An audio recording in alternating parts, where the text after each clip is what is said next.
like took the fucking stance of let's take a look at numbers and shit like that. Mhm. And I believe one of the biggest conversations you and I had was about when they come out with antibody testing, which has started to come out now, right? Yep. Because both you and I said, like, it can either be more contagious than the flu or way more deadly. It can still be more deadlier than the flu, no doubt. But our point was it can be either much more contagious than the flu or much more deadly than the flu. It can't actually be both, because if it's more contagious than the flu, we'd be showing a lot more cases. And they were only taking the death rate off of the confirmed cases at the time. And the testing for confirmed cases was very minuscule. It was very, very, very low. And only tested people with severe symptoms. Right. Yeah. I mean, it was, I think that it was already shown early at that time that it was people that have immunocompromisations, such as diabetes, hypertension, obesity, all those things. And we, I think last time, I always like to ask people after, when they come back on, like, did you take any heat for fucking talking with me or agreeing with me on anything? Because somehow or another, that seems to happen. Like, people will agree with me, and all of a sudden it's like this fucking, they're a pariah to society. I don't fucking get it, but. Yeah, no, I actually didn't, like, believe it or not.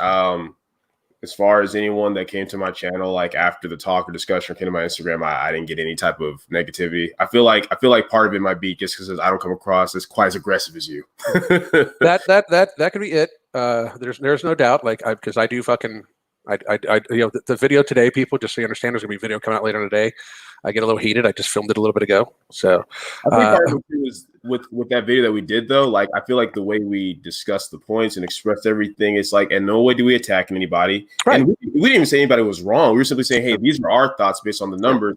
And we are going to wait over the next few weeks to see what data comes out, to see if it confirms our thoughts. And if we were wrong, we'll bite the bullet and be like, hey, we were wrong. Right. But so far we haven't been. So no. And I would like to say this just to be very, very clear to everybody. In no way is any of this meant as any disrespect towards the lives that have been lost. This is a very tragic time in human history. It truly is. I think there's a lot to be learned on how it was handled on preventative measures. I think it's a very, very, very good indication that we as a species have allowed ourselves to reach a state of ill health that might not be, my channel is very, and you do a very good job of this even from a powerlifting perspective. I am very much about longevity and health as you get older, and not about aesthetics and about being just, athletic and good at what you do. I actually am I don't know about you, but I've changed my training up about this. I've actually taken the opportunity. I'm going to downsize at least another 10 to 15, 20 pounds. I'm actually going to allow my muscle mass to get a little lower too. Like, I'm gonna because I teeter on like real close to a 30 BMI often, even after I've lost the weight, just because I have a decent sized frame. But I'm gonna let myself. I'm gonna push to get down into like stay under 200 pounds. Period. Just because I'm going to be 49 soon, and I do see the writing on the wall, like shit, like, there's no, like, I do mainly lifestyle coaching and everything like that. I don't power lift or anything like that. So there's no payoff that would in any way balance out to the possible risk versus reward type for me. But so it's not like we're not taking this seriously. I mean, I feel that both you and I are very much numbers guys, and, let's look at everything.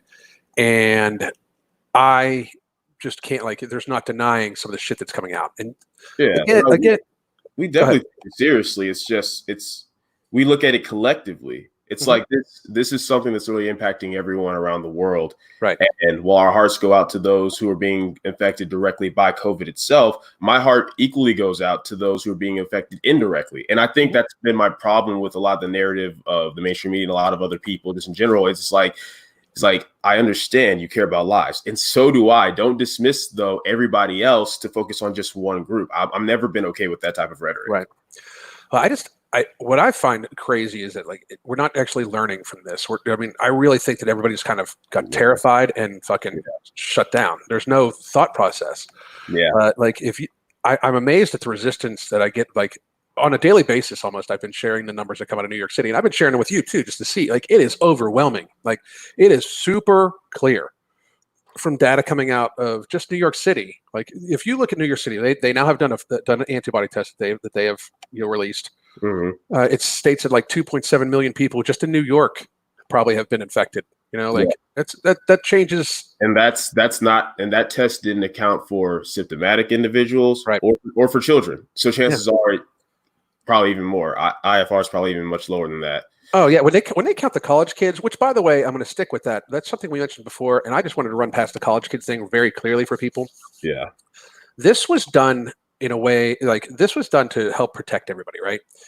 One of the more moronic things I've seen come out of this, and I even said this the very first time I think I even talked to you about it. Like, I can't believe we sent college kids home. Like the first thing we did when we realized we have an outbreak of this virus is we sent college kids across the country, sometimes across the world, like dispersed them from where they were at to their homes to then be inside in lockdown in most places with people that probably have older people that have immunocompromisations and shit like that. Like, it Yeah. was completely the opposite of what I think we should have done, which was guard the people. And I will say this till the fucking cows come home. My original stance was we should isolate and protect the sick and the elderly, and everybody else build industry around them and try to fucking protect them. I will go on that forever. Like right now, I think it's very clear that the dying is being done by immunocompromised and elderly people. That's just statistic and fact, and it's provable and showable from almost everywhere. And it's sad that we that we took some of the steps we did, but it's something to learn from. So should this happen again, if the college kids are all at college, they should probably stay where the fuck they're at, because this virus has shown to be very, very, very, very, very, very, very biased towards older people with immunocompromisations. And unless you're a college kid with a serious immunocompromisation, you should be, you're not risking anything more than the flu. For people that are sickly, I mean, obviously, it's very fucking scary. And it's just I think we need to learn more from it. But it's almost the shocking amount of data that's come out of New York with the antibody test, and then also they just released numbers on hospitalization. Did you see that? Which one from New York? Yeah, like yeah. Let me see if I can pull it up on our screen here. And let me see. Share screen application window. There it is. So if you take a look at it, I mean, oh yeah. The most common health problems. Yeah. Yeah. This. And hang on, let me pull up the screen so I can have my little pointer. Where's it at? There we go. This right here. This portion right here. 88. More than one comorbidity is 88%. Yeah. And more than just one adds up to be over 94%, which is just fucking crazy to me. That's just silliness. I mean, it's so definitive, and I'm sure there's people that are going to be arguing this 9% right here, or this 6.1% right here. But if you also take a look at if you take a look at the people that are dying, these actually aren't the people that are doing most of the dying either. It's sad. Yeah. And then you look at hypertension, obesity, diabetes, morbid obesity, coronary artery disease, and asthma. Those are the big ones. Those are, even if you just look over 10%, it's hypertension, obesity, diabetes, morbid obesity, and coronary artery disease.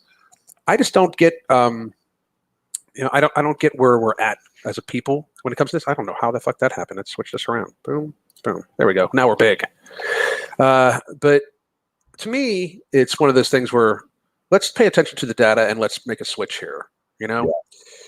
And when it's definitely, and it's what's crazy is, like, you just showed the numbers, right? We know that we're like 95% of people who are dealing with this are elderly and have like multiple like underlying issues as well. And yet what you'll see, especially in the mainstream media, is they're going to hyper focus on the one or two rare cases of like, oh yeah, this sometimes they'll just blatantly lie, like, oh yeah, this one young healthy college student, like, died from COVID. And then they put a picture of the college student and it's like, with all due respect, he was obese. That's not healthy. He's young, yes, but that's not healthy. Or they'll focus on the one outlier. We're like, oh, well, we can find the underlying and that just freaks everybody out. Yeah. Just be like, oh, so this could happen to me, even though statistically speaking, well, more likely not. I have very much said that the panic is about, everybody is pretending that the panic is about, like, we need to protect society. You need to protect yourself. I mean, like that's where a lot of this panic is coming from. A lot of this panic is like, holy shit, anybody can get this and anybody can die from it. But, I'm never going to live my life like that. I can die in a car accident tomorrow for all I fucking know. Like it's one of those fucking things, I just don't see like the possible risk versus reward. Like, the reward of me being able to go outside and drive someplace to see a loved one, is the risk for that is worth more than the possibility of dying in a car accident. People weigh that shit out in their head all the fucking time. And the same thing for this, I think, where people need to start understanding this does not. I mean, the numbers. This is not my opinion, people. The numbers are showing that for people that aren't immunocompromised and are younger, it's very, very, very. It's the death rate is next to nil. There are going to be people that and I want to ask you this: when people start arguing the point, because right now we're at that point, okay, where we are initially closed down to protect the healthcare system from collapsing. We're over that hump. Period. We're over that hump, and if we aren't, what the fuck's happening? Because we should have been able to build a hospital capacity in 4 fucking months or 3 fucking months that could have met the needs we had. If you ask me, we clearly know who is at risk. Clearly know who's at risk. So why would we not, then shift and focus before we cause more damage to the economy, which does have its own death toll. Also, people that act like there's no death toll to the economy. Oh, dude! Even since we've talked, suicide rates, murder rate due to violent crime, both of those have gone up just since we've talked. And those are 2 aspects of it. There's others like we talked about before. There's data on cancer patients that usually have treatable forms of cancer, how the death rate for them tends to go up during economic collapse. So like it's honestly ridiculous. Like when I hear people say like economy versus lives, or like we're talking about lives, it's not just like we don't like, oh, jobs will be there, money will be there. It's like that's so short-sighted, and it doesn't even make sense because to basically be like oh, you not having a job doesn't equal death. Well, I could make the argument, as dismissive as it would sound, that well, you having COVID doesn't equal deach. In fact, the vast majority of you having COVID doesn't equal death. That's such a good argument. But that's it's such a valid statement. And it's amazing to me how like all of a sudden people will totally buy numbers from people and then dismiss them. Like we bought the UN recommendations on closing down, and now the UN is saying that because of the downturn, like 200,000 children might die in 2020 from poverty. And they're like, well, the UN doesn't know what the fuck they're talking about. Yes. So if it comes, if it involves you directly, they apparently are experts. Let's close everything. If it doesn't involve you directly, they don't know what the fuck they're talking about. It's just kids around the world that might starve. Well, look at all the and what's funny is a lot of people, like a lot of the epidemiologists that you would post on your story, that I post on my story, a lot of people be like, well, that's just one scientist, that's just one epidemiologist. When really, if you look at it collectively, around that time, like a couple weeks ago, most epidemiologists collectively around the world, and even some here in the US who didn't have strong ties to the government or weren't being brought on mainstream media where they have a blatant bias, were collectively agreeing that they thought what's happening now was what was going to happen. And people were trying to tear them apart. Mm-hmm. And now there's actual data, like, because that's another thing. Aside from the antibody test, there's been several other antibody tests going on, and all the data is pointing to the same conclusion as far as millions more people have this than what we originally thought, than what's been shown. Mm-hmm. And there's more and more data coming out showing that, like, hey, this has been around a lot longer. Yeah. Like there's a death that's on the US where they found died from it on February 6th, which means they more than likely got it around like mid-January. So with more and more areas, they're finding, oh, it's been around a lot longer. Mm-hmm. And it spreads faster than the flu, which means that it's had that much time to spread before we even started to shut down. Then here in the US, people have to keep in mind too that unlike a lot of other nations where their shutdown was like a real strict shutdown, here we can still go outside, still have people flocking to the grocery stores, flocking to essential businesses. So that spread's still going on as far as that. Well, it's almost I'll take you another step further. It's almost a dispersal agent. You took a population that you are literally assuming that everybody has it, right? So I didn't understand that. So probable cause is that we probably have it, which by that you have to admit that a large portion of the country has it anyway, right? Mm-hmm. For me to just walk up to you and be like, holy shit, you must have COVID, or be afraid you have COVID, I must think that the majority of people have it. Yeah. Yeah, with that logic. Yeah, right. Yeah. So now we're going to put all these people. We're not actually, isolated. We're not actually quarantined because people keep saying that. Well, quarantine yourself. Now, quarantine involves it's a medical term where it's the same thing as obesity. It's an actual medical term, fuckers. Where there's certain steps that are taken and certain you reduce the exposure to people to a dramatic degree. Yeah. That's not done in Walmart. Like us all of a sudden closing down all these other businesses and directing everybody to go everybody has to go to the same fucking places, Yeah. basically, right? Yeah. So everybody goes to the same fucking places. So we're mixing the fucking virus soup around, right? And Yeah. then we take the virus soup home to be enclosed Yeah. with other people. Yeah. It was real. It's really like it was almost like we tried to disperse it, you know, like Yeah. And what's interesting is that despite that method, right? It's like people are. And remember, I remember last time we talked, I told you this was going to happen. I said, watch. The data is going to come to show, like with antibody testing and showing that, like, well, way more people had this, which means that that OG model they had showing like, oh, 1.1, 2.2 million people will die, stuff like that, like, which it can't be the case if millions more people already have it. But I told you, watch, once that data comes out, instead of them being like, oh, okay, so that was never going to happen in the first place, people are going to start saying, oh, no, it's because the shutdown happened. It's because the social distancing happened. And it's not to say that social distancing and shutdown hasn't had an impact on the numbers, but to believe that it's gone from in the millions down to now closer to where maybe it might be anywhere between like 60 to 80,000 from a couple of weeks of, quite speaking candidly, like a half-baked shutdown in the US.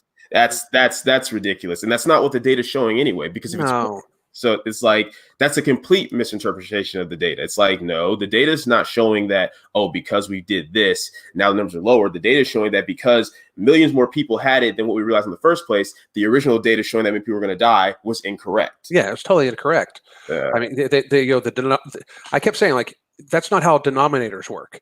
No, I mean, like, you actually need to have some sort of idea what that actual fucking number is. Everybody got so terrified, like, it's a 20% death rate. That's not true. Like, that's not true at all. It wasn't true then. It wasn't. It's not true now. Yeah. There's nothing that could have made it true.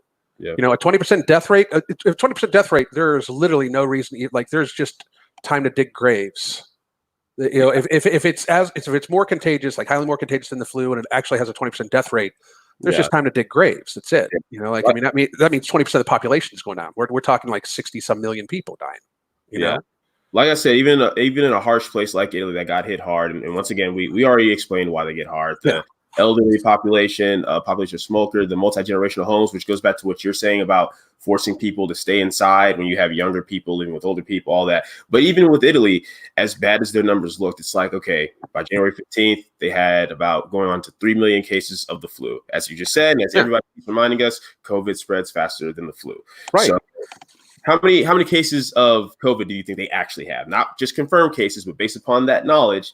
And that's the thing that's unfortunate about some of this. A lot of this stuff is like, okay, look at the numbers, look at the data, do your due diligence, to do research. I keep telling people all the time, listen, if you don't want to take the hours, as I'm sure you've been doing something, if you don't want to take the hours every single day to look up different information, to look at what different epidemiologists are saying, to learn to study the data, that's fine. But in that case, you can't bark your opinion so loudly on your social media and demonize people who are disagreeing with you when you haven't done your due diligence to look at this stuff. That's right. I mean, like, it's because it's number that, and like, it's just numbers and statistics. I mean, I get that all the time. You're not an epidemiologist. I don't to do math. I don't fucking need to be, really. I mean, like, I can tell you who clearly is dying. I can tell you who clearly gets hospitalized, and I can tell you who, like, how many people like are suspected of having it by the numbers they're releasing.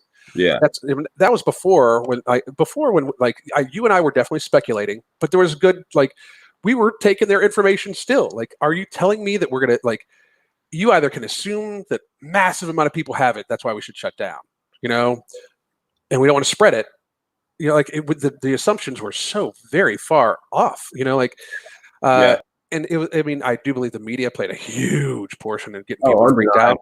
Undeniable. We looked at Italy, and so many people just like took Italy and ran with it without looking at the demographics. While the demographics do mirror America, and I'm going to get to that in a second here, but like 30% smoking rate, most of the smokers were elderly. Almost everybody that passed away in Italy was elderly and sickly. Multi-generational homes, their customs on how they greet each other, they kiss each other, and that's not making fun of them. It's unfortunate, but that's the truth, I mean, it's so fucking insane that, that I can't wrap my head around the fact that we're comparing ourselves to a country who, by the way, their healthcare system collapsed a few years ago during just the flu season. Like, I mean, it collapsed just during the flu season. I mean, it's, to me, we have some mirroring ideals, like, where in America we are very unhealthy country. We absolutely are. So I can totally see the leaders sitting back and being like, well, all this should happen in Italy, but so why should we listen to that? Well, let's take a look at who it's killing. Oh shit, there's this. We have a high prevalence of having people that have this. Yes. So I get where we should have. I don't believe that we should have been forced to lock down, because that's all sorts of other shit that I believe in, like the Constitution and shit. But I do think that, like, I understand the urge to have people stay in, like, especially if you're immunocompromised, because you got to take action. And that's the thing. It's like we said before, just because, and mind you, back when we talked about it, we weren't even saying necessarily that we were opposed to the shutdown. We were saying we're not sure if that's going to be the best measure. Because once again, if you look at other nations who didn't shut down, look at Sweden, for example, where they didn't shut down. They, I believe, so they shut down college campuses and high schools, but they allowed elementary and middle school to continue to go for sake of herd immunity. They shut down elderly folks' homes. They encourage social distancing, like can't be in groups of 50 or more. They took action. They took steps, and they're doing it, like, relative, like, to other nations. They're doing okay. A lot of people want to say, well, compared to a lot of their Scandinavian neighbors, they're not. But if we look at it, that's just due to the fact that a lot of the people, as far as the death rate there, that's happened due to pretty much due to the fact that, like, they didn't shut down. Well, you start to see those deaths happen anyway with other areas once they take the shutdown away, because there's no matter what you do, that resurgence happens. Like we said before, when you flatten the curve, you widen it. You're prolonging a lot of this stuff. Yeah. Stopping it, you're prolonging it, which is something else we can touch on, because, like, even here in Texas, right? I think my governor's actually making an announcement today about, like, the steps to transition to reopen and stuff like that. It's so interesting. People were so quick to be like, oh, look, this is happening in Italy, so everywhere else needs to shut down. And when you say that, well, I think I look at it on an area-to-area basis, they're like, no, that's stupid.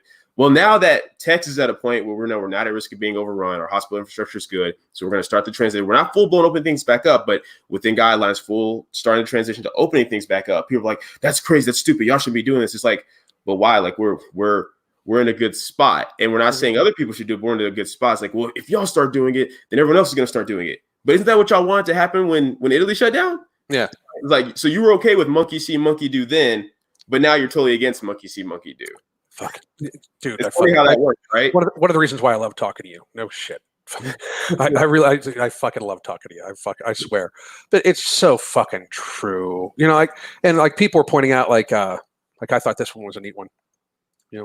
All the prediction numbers were based on full quarantine, which makes your point even more valid. It's not because of quarantine that the numbers are slower. It's quarantine. They already were. I'm going to point out, if you look at the timeline, most of the people, like these people, possibly were already exposed way before we shut down. Right. Yeah, exactly. So, and the numbers still seem to be pretty the same, because, as a newsflash, and I've said this before, and it really upsets people, social distancing in America is kind of an illusion.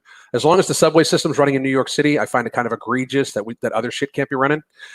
Because the subway system is still running in New York. Which is probably a big part of why their numbers are what they are. That's another thing I tell people too. It's like, listen, just because certain states start opening up, like Texas, Georgia, like that, I'm not even necessarily saying New York needs to open up exactly when everybody else does. Granted, the anti-vaccine testing is pretty huge, but what I am saying is, when you look at the fact that, a lot of their leaders were still encouraging them, like, oh yeah, still go to Chinatown, still go to these parades, still do this, still do that, still use the subway systems. Like, well, yeah, no wonder y'all got hit hard. But once again, that starts to make New York look more like an outlier and not like the norm in terms of how this is impacting places. Exactly. I mean, and New York very much represents, like, the Italy of America. I mean, people live right on top of each other, highly densely populated area. I believe that's one of the reasons why Miami is kind of a hotspot too. That's a highly populated, dense area. Yep. With people all partying, and there's mass transit, all sorts of shit. I think that's what people need to take a look at. I mean, like, people, it's ridiculous to think that one size fits all for this. No, it doesn't make any sense. Aside from things we have to look at, like populations, from nation to nation, state to state, things like that, how spread out everything is. You also have to look at the difference in demographics. If we know that this is impacting a lot of, like, mostly the elderly who have a bunch of underlying issues, well, then from state to state, you have to ask, like, well, is it equal in terms of how many people are obese from state to state? Is it equal in terms of the elderly population from state to state? So it doesn't make any sense. Like, the fact that people tried the whole one, and that's another thing too. Like I said, we look at all these other nations that didn't necessarily shut down, they all took action, but they took different courses of action. Or shoot, you even look at some nations, like I think like Brazil, who didn't really do anything take actions. And you look at the numbers, and it's all like looking like it's still trending towards the same thing when you scale for population. Because I was listening to people like, we have way more cases in Italy. It's like we have a way bigger population in Italy. We also started doing more testing. So that's going to bring out more cases. Well, I mean, and social distancing, it's not really designed to save people. I've said this before too. It's not even as long as we're allowing people that we know are very, very susceptible to this virus to be exposed to it, we're not trying to save them at all. I've said this a bunch of times, and for those of you that like, I mean, because I've gotten so much, because I use stay in your motherfucking lane as one of my things. Just for reference, people, I did work in healthcare for a long time. Like, I mean, so, and this is health related, and just even if you go beyond all that, I always talk about facts and numbers, and these are all facts and numbers now. So just because we speculated on before, what we speculated on is now facts and numbers. So take that for a fucking grain of salt, whatever you want. You know, like we're seeing tests come out. Like even New York, the governor of New York even said that they probably had 2.7 million people. You know, like I mean, it's like it's fact. You know, like I mean, and as you said, the antibody tests are even incomplete. I fully believe it's going to be a decent percentage of the population has had this. I really believe it. Like, I think I had it in January. I think my whole family had it. I'm not concerned about it. I'm really, really not. I take very good care of myself. I'm sure you're not concerned about it. I'm sure, like, I'm concerned for like the immunocompromised people in my life. But the immunocompromised people in my life, just for reference from our last talk too, I had told everybody they were in isolation, and they're still in isolation, and that's where they will fucking stay because they're immunocompromised and elderly. And I'm not a fucking moron. I'm not going to, I don't want the immunocompromised people in my life going to fucking Walmart and standing in line with all you fuckers. I don't want them, going to the checkout counter anywhere. I don't want them doing anything like that. I will make sure they have whatever comforts they need in the privacy of their own home, and make sure that, they have any medical treatment they need and we're lucky that we can do that in our family. But they Lysol the grocery delivery to their fucking house, and they Lysol every fucking thing before they fucking touch it. They make sure it's as germ free as possible, because very realistically, I'm not a moron and I don't want them to die. But we actually talk about grandma being in line at Walmart next to how many other fucking people, even 6 feet apart or anything like that, with a bunch of people trying to wear gloves and masks that don't know what the fuck they're doing wearing gloves and masks at all. Like, they act like gloves are this fucking magical thing that kills every piece of bacteria that they touch. You see people using gloves, touching the cash register, touching their phone, touching this, touching that. That's not how gloves work, dumbasses. Well, the logic of a lot of it's funny. Like, at one point, the governor of New York, and this is before the antibody testing came out, he's at like a press conference or whatever, and he was getting in, like, someone was asking him to address, like, well, what about, like, the lives that can be lost through the economy and stuff like that. Yeah. And his response was very dismissive. In his heart, like, I would say maybe his heart's in the right place, maybe he's just very passionate, whatever. But it's so interesting to me, his response is like, he was being like, look, not being able to work right now doesn't equal death. He even said, like, increased domestic abuse doesn't equal death, which is hilarious because there's disgusting. There's actually stats on that.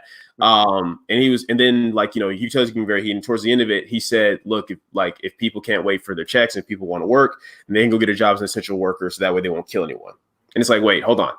So you can't kill anybody being an essential worker. So as an essential worker, where like maybe you're an officer, you're a firefighter, you work in a grocery store, you're a nurse, where you're coming in contact with people all the time. You're telling me that's less dangerous than somebody who's working in their office or working on site somewhere. That doesn't make any sense. Like, either going outside is dangerous, is going to kill a bunch of people, or it's not. Right.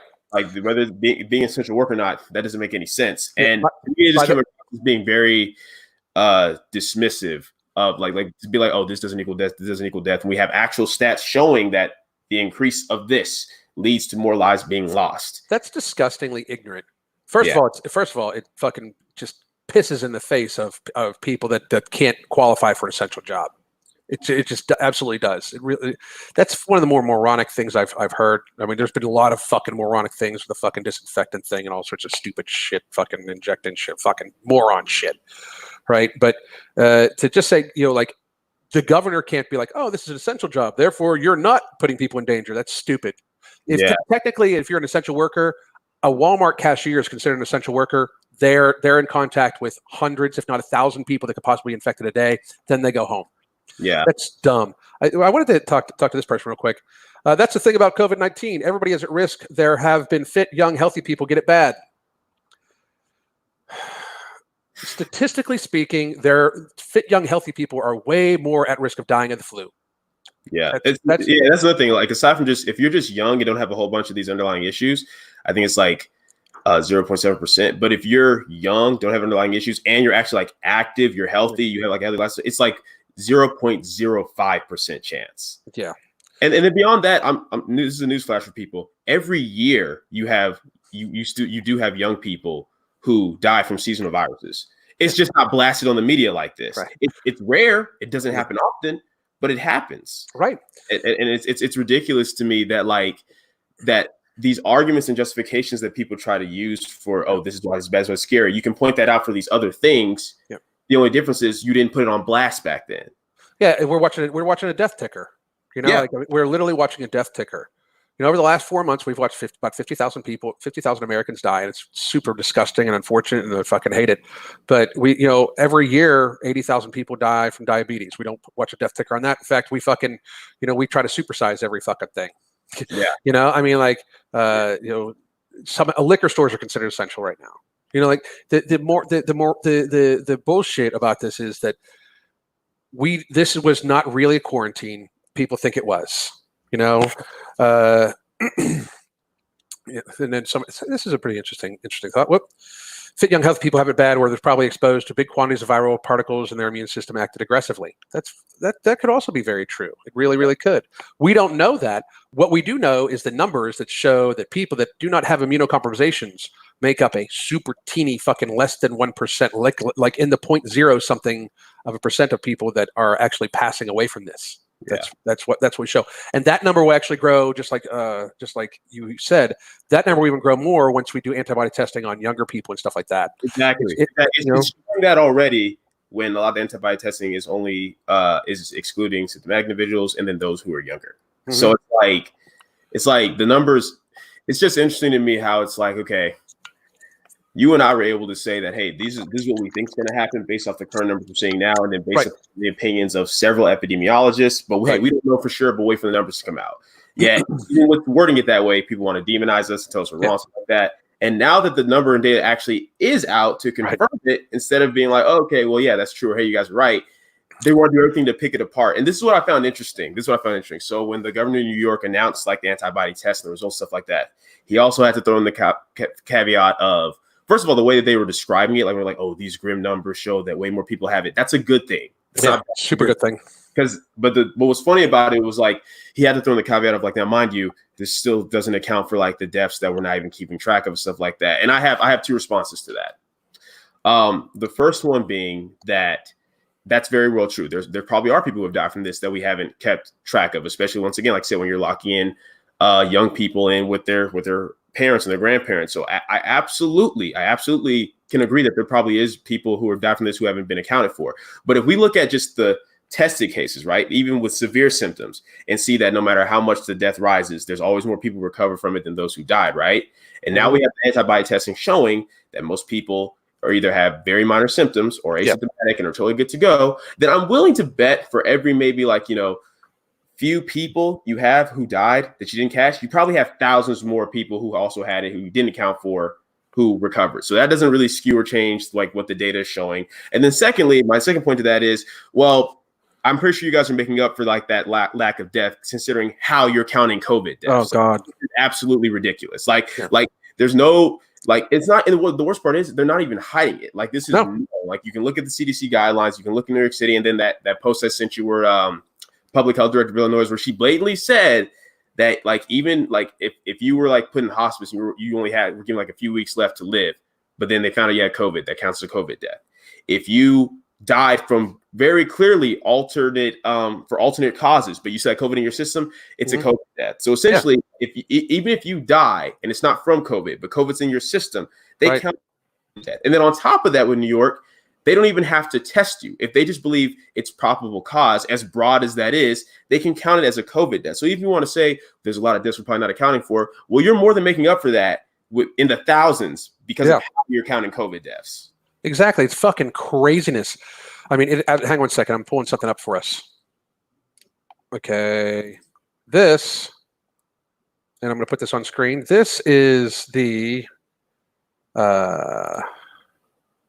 Dr. Nazi Ezek, Director of Public Health in Illinois, speaking about how COVID deaths are calculated, right? Yeah. And just so everybody knows, we're not bullshit. Oh yeah. Yeah. I mean, like, I want to make sure that people understand. You know,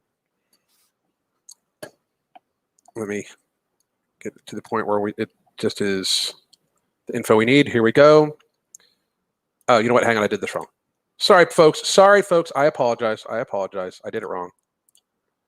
I gotta click Chrome tab, share audio. There we go. Otherwise, you guys wouldn't be able to fucking hear it. Okay, so.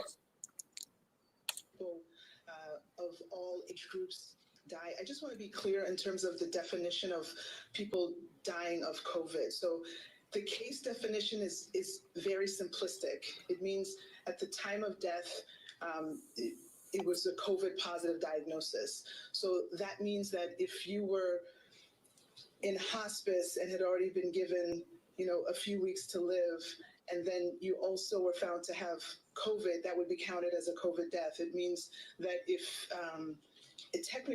even if you died of a clear alternate cause, but you had COVID at the same time, it's still listed as a COVID death. So everyone who's listed as a COVID death doesn't mean that was the cause of the death, but they had COVID at the time of death. I hope that's helpful. I mean, how clear can it be?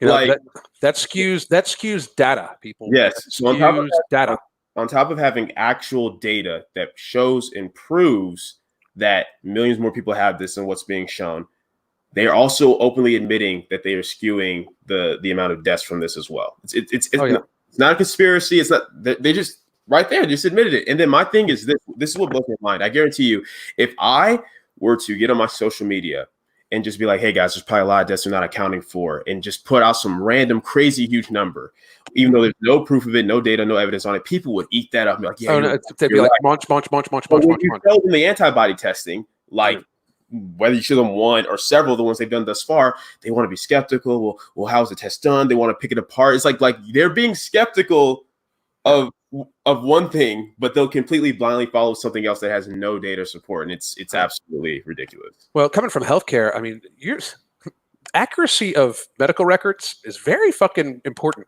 Like here, I can think of a dozen reasons why the accuracy of a death certificate is super fucking important. Everything from the family trying to collect insurance money, because then the insurance company can contest they can easily contest the cause of death, and whether they would have to pay it out or not, they can still contest it and make the family wait it out. Yeah. They can clearly say from the evidence produced that they can say we're not paying until the actual cause of death is released. So that's a fucking problem. It's the last document of a person's life. It should be fucking correct. Little shit like that. It could lead to all the way up to how we're forming policy on how we're reacting to it. Like, it should be fucking correct. Yeah. There's also, what people do not understand is there is a monetary reward connected with COVID diagnosis and deaths for hospitals. I believe they get they listed out a special reimbursement rate from the government for COVID patients, and then if they go on a ventilator, it's even more. I mean, there's certain shit like that, and that's not something where you necessarily need to be. I mean, we're at a time where a lot of hospitals were sitting very fucking empty. Where people weren't going in for their cancer treatments, where people were I personally know of somebody that died from not getting their surgery. I don't personally know the person, but a very, very, very close, good friend of mine lost a family member because they were supposed to have a surgery, got sent home from the hospital because of COVID, and died the day that they were supposed to have the surgery, from sepsis, from infection. It's very fucking, it's a very real thing that's cost lives. I mean, because information is rather important. We don't just, get it through the fucking sky beams like some of you people fucking think, Yeah. I did want to address this one person real quick. Compared to the flu viruses, we don't have a pandemic that is happening. There is a flu pandemic every year, by the way, just technically, just so you fucking realize that. In 2017, 2018, the flu killed 60 to 80,000 Americans. Just wasn't on the fucking news, FYI. I feel like people don't understand, a couple of them, maybe they don't understand a pandemic just means that there's a virus spreading. Yeah. That's yeah. That's all that means. If you want to say it's different because it's spreading faster, that's absolutely true. Yeah. If you want to say that like we don't have as much information as the flu, it's absolutely 100% true. Yeah. But that doesn't change one, the numbers or what the data is showing as far as mortality rate, and it also doesn't by default determine like how we go about handling this or what we next. And then someone else they said like there's still cases coming up in South Texas. So I need people to understand this. I really need people to understand this because I can't remember the doctor's name, but the doctor compared the analogy of like when people started saying like, okay, it's time to transition to reopening. And she basically said that like, oh, this is like if you assign someone antibacterials for like 10 days, they take it for like 2 days and then they feel better when they stop taking it. That's such a stupid analogy. The purpose of taking it for a full 10 days is that when you're done, that bacteria is gone. Yeah. That's not how the shutdown. It's not this thing where like, hey, if you stay shut down for this amount of time, the cases disappear, the virus disappears. I think people feel like, oh, but look, if you open back up, cases are going to happen. More cases will pop up. That's going to happen whether we open back up tomorrow or 3 more months from now. Because once again, the purpose of the shutdown was never, ever to kill or stop the virus. That's not how it works. And the reason we know that is because we look at nations that did a real shutdown. Look at places like China. Once they start opening things back up, there's a resurgence because the spread continues. And even though many people are going to be fine, there's still going to be those who are susceptible where if they don't continue to isolate themselves, then yeah, chances are they very well can die from it. But the purpose of the shutdown was never that. The purpose of the shutdown was to keep the hospitals from being overrun. Right. That way, if somebody dies, it's not because they couldn't get to a hospital bed. Yeah, So when you're at the point where that's no longer a concern, and you also have all this data supporting that, hey, the amount of people we thought were going to die in the first place is no longer a concern, your main 2 justifications for the shutdown are now gone, which means you have to start the transition out of it. I mean, people understand this virus is not going to get eradicated. I mean, you're a fucking idiot if you think it will. I mean, like I keep telling people you have 2 options essentially. You can stay shut down until there's a vaccine, which a democracy can't stay shut down for 12 to 18 months. And that's the time frame we're looking at if we're lucky for a vaccine. Lucky. And the other option is herd immunity where, okay, you still try to focus on heavy isolation of those who are high risk. You let everybody else go out, start interacting. And the thing is, when people's like, well, we're still so far from herd immunity. It's like, well, yes, but 2 things to that. 1, we're far from that, but not as far as what we are from a vaccine. And 2, we're actually closer than what people thought because we're now realizing, oh, wow, millions more people have this, what we realized. And then 3, you want to know why we're still so far away? Because people are still being forced to stay inside. You have to let them because of the lockdown. I mean, that's why, I mean, when, coming from a healthcare background, I literally, like, my initial reaction, and I swear it's like I still am not fully convinced, and people are going to laugh. This is meant as a joke. Okay. But I'm still not fully convinced my wife and I didn't enter a wormhole on the cruise ship.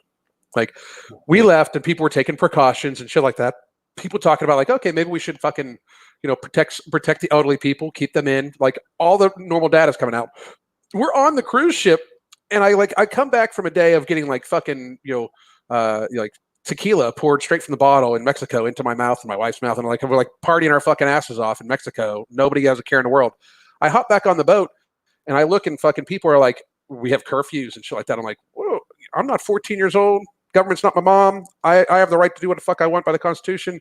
And why the fuck are we talking about closing everything down? Why? And that was when I was like, why the fuck are we sending college kids home to their parents and elderly grandparents if there might be a fucking disease? Let's quarantine, isolate the fucking sick and elderly. Let's continue this, but closing down the economy to the point where we're not going to be able to support these people who obviously need our help is probably fucking not a great idea. And I'm still going to stand by that shit. But I just find it crazy that we got to the point where we literally don't realize that we stopped herd immunity. We were in the process of herd immunity, and we stopped it. So now we still need to go through that painful process, people. This was not meant to save grandma and grandpa. Everybody needs to understand that. This was not, in no way. I know that you may think that the government was saying that to you, but this was not meant to save them. This was to get that so they don't die all at once. Exactly. That's all this was. And that explains, because someone said earlier, like, yeah, but Sweden's not doing as well as their Nordic neighbors. It's like a couple things. One, if you look at Sweden's death rate, like from a year-to-year basis, and I'll actually see this later on, like the sheet that shows like the amount of deaths they have on a year-to-year basis based off demographics like that. They're not doing any worse this year than what they have been the previous 5 years. Nope. Secondly, the only reason, like if you compare them to other nations, it's skilled by it's not that bad. The only reason they're not doing as well as their Nordic neighbors who shut down is because, once again, as you just explained, those deaths that happened a little bit quicker. Yeah. But as soon as their neighbors open back up, you're going to see those cases come. You're going to see those deaths happen too. Like they just didn't destroy their economy. Yes, it's unfortunate. I don't know where this disconnect is coming from, but it's like I don't think people understand when there's a pandemic, when there's a virus, no matter what you do, we have a vaccine for the flu, and people still die from the flu. Yeah, it's like that's what people have to understand. There is no situation. There was no course of action that was going to be taken, no matter how early it was taken, where nobody died from this. Yeah, and that's take away from it, but that is the reality of the situation. Yeah. Immunocompromised and elderly people should. I mean, that's why I said from the very beginning, if you want to live, you'll isolate yourself. Yes. I mean, that's why my family is where they're at. Yes. You know, I mean, they are like, I talked to them yesterday, and under no fucking circumstances do you answer your door. I don't care if it's fucking police. Don't open your fucking door. You know, make them battery ram that motherfucker in for real. Like, don't expose yourself. You know, because they're immunocompromised. But the reality of the situation is like that. Just to be real, their life has changed very little than it normally does every flu season. Like, I mean, it's very, very little. Like, I mean, because I'm not stupid. You know, I mean, that's reality. I did want to. There was two things. One, this is Bullfit. What's up, man? How the fuck you doing, Kevin? Kevin says, I'm actually pretty worried about the insurance thing. There's legitimate vulnerability there, and we're relying on what? Insurance companies do the right thing? Let me tell you something. One of the reasons why I got out of actual healthcare and got into doing what I do now is because the healthcare industry is so fucking like, and I'm not talking doctors and nurses. They are caring people for the very, very most part. They give a fuck.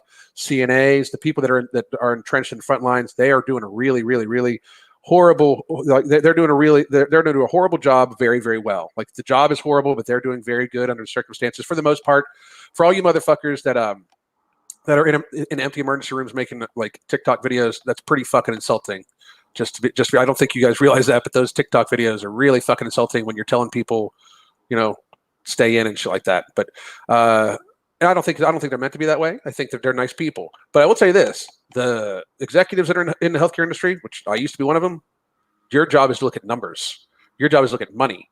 Even for nonprofits, you're to try to make as much profit and then disperse it back through. That's what your fucking job is. The healthcare industry hospitals are built to run at 85% capacity. They try to keep that motherfucker at 85% capacity. What happened in New York? New York City 20 years ago had like 80,000 hospital beds, 80 or 85,000 hospital beds, and a lot more ICU beds. But they weren't filling them, so they reduced. And you can look that up. It's fucking fact, just like everything you and I talk about. It's fucking fact that they reduced the number of hospital beds by a great degree, by like 20 to 25% over the course of the last 20 years, because they weren't filling them to optimal, profitable capacity. It's just fact. So, I mean, that's what happens. They look at, they don't really care about being ready for it. I find it fucking disgusting that a city of 9 million people or a country of 30 some million people, we can't take care of 1% of our population if they all of a sudden get sick. That truly means that's why having the word industry in the healthcare industry is bad. But, you know, that's something we can learn from this. Fuck that. It's like, yo, it shouldn't be at a point where we're worried about being overrun because of something like this, especially now seeing the actual numbers on like who's actually impacted by it. It's ridiculous. Well, that's the thing. Like this, just like you've said multiple times, and so spot on. We did this to protect the healthcare industry, not people. Yes, everybody understand that. Yeah, because in a way it does protect people, because if they don't get overrun, then whatever. I still argue that it's the hot spots that you could have dispersed people out, but other people are like, we don't want the COVID deaths in our area. COVID's in your area. COVID is in your area. COVID is everywhere right now. Somebody actually pointed this out too, and it follows along your thing. Also remember, even Como, whatever the fuck his name is, stated antibody only shows people who've had the virus in a minimum of 3 weeks ago. 3 weeks ago. New York has had over a little over 100,000 cases. Now they have 263. So if you extrapolate that out from January, it's probably fucking. I mean, we're looking at an enormous number of cases. An enormous number of cases that even lowers the death rate even more. So I get the freak out because people are still actively dying at a large fucking pace, and it's horrible. Yeah. But we really need to take a look at like, okay, we need to how can we look at more than one thing? We can't chew gum and walk at the same time as a fucking species. Like, we can't both look out for the immunocompromised and elderly people to try to get them to not die from the virus that we have no vaccine for. But guess what? It's going to be in the fucking population. We can't protect them and also try to not get children to starve to death from economic collapse. Like, we can't somehow do this at the same fucking time. And I hear people all the time like, fine, but restaurants can't open and this can't open. How the fuck do these motherfuckers think all these people that just got laid off, what magical job do you have for them to go back to if you don't reopen restaurants and like and things like that? Like, what magical with guidelines and restrictions, then I get that makes sense. Like, okay, hey, this business can only have this many people in at a time. I'm fine with that. This business can only operate from this time to this time. I'm fine with that. If you want to make the transition slow, that's fine. But the transition needs to start. That's the point.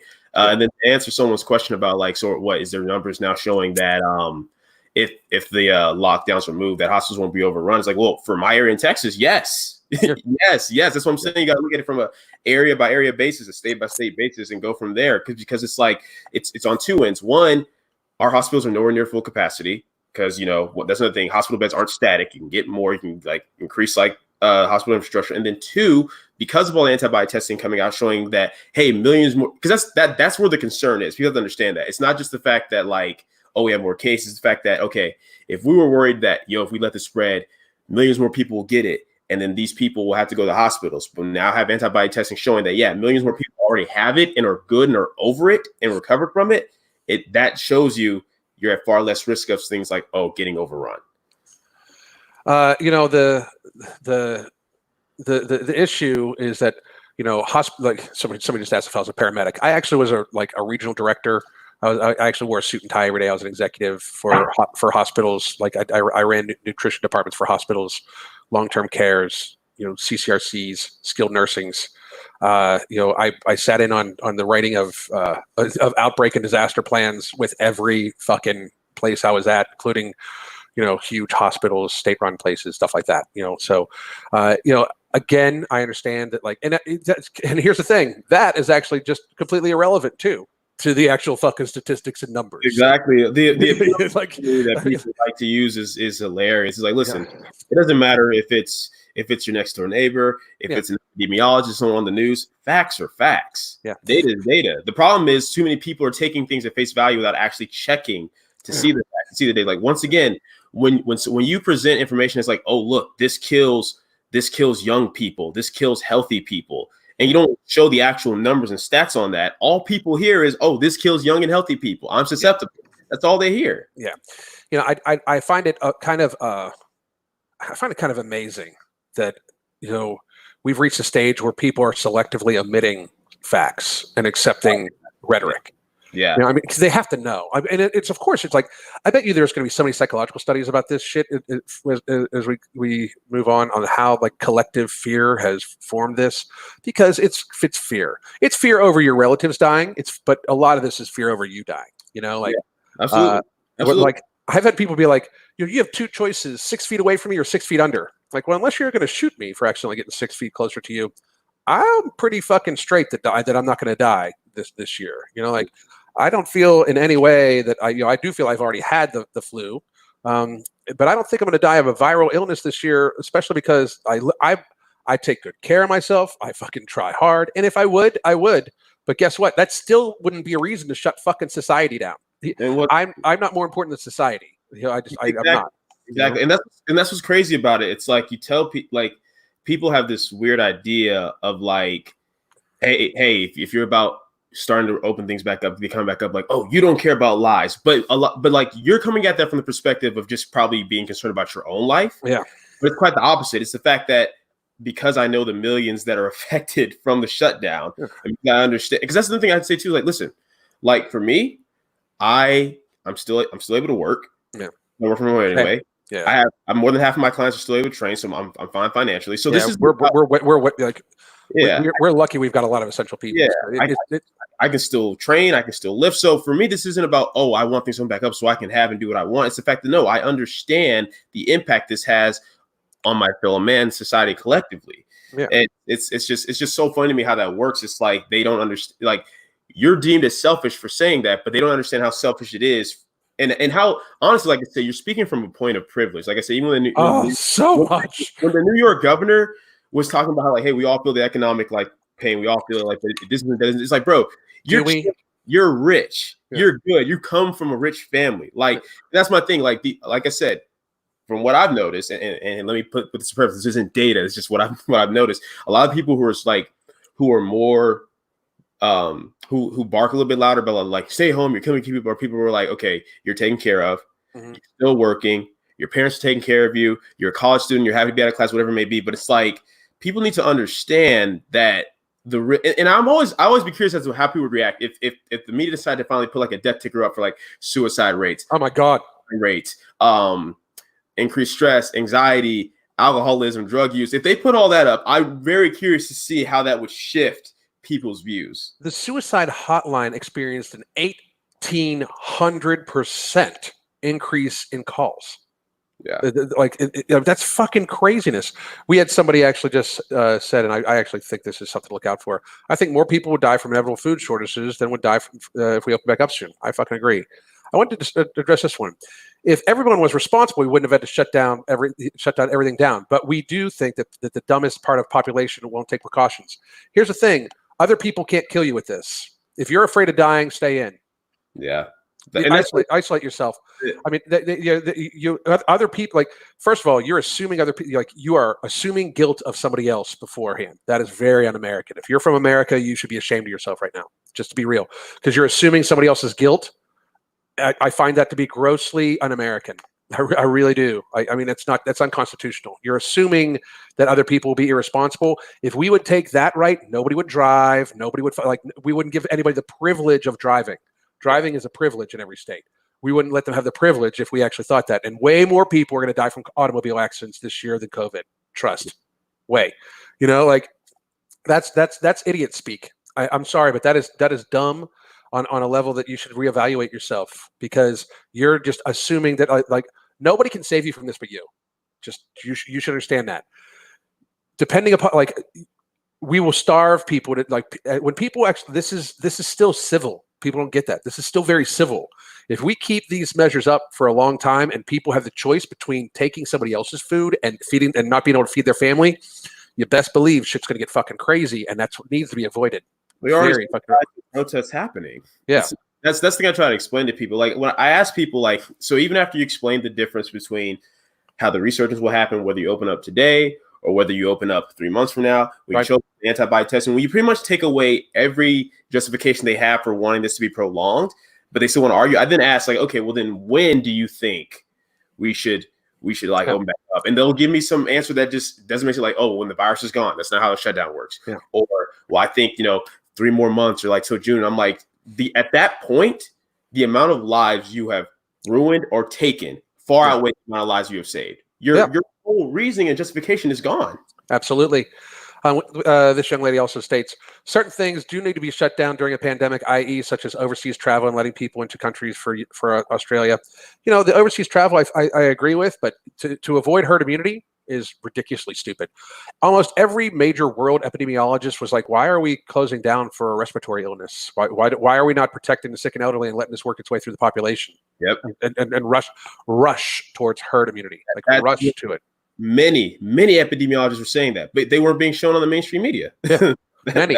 And I would show them, and people are like, oh yes, but this person doesn't know what they're talking about. Listen to Dr. Fauci.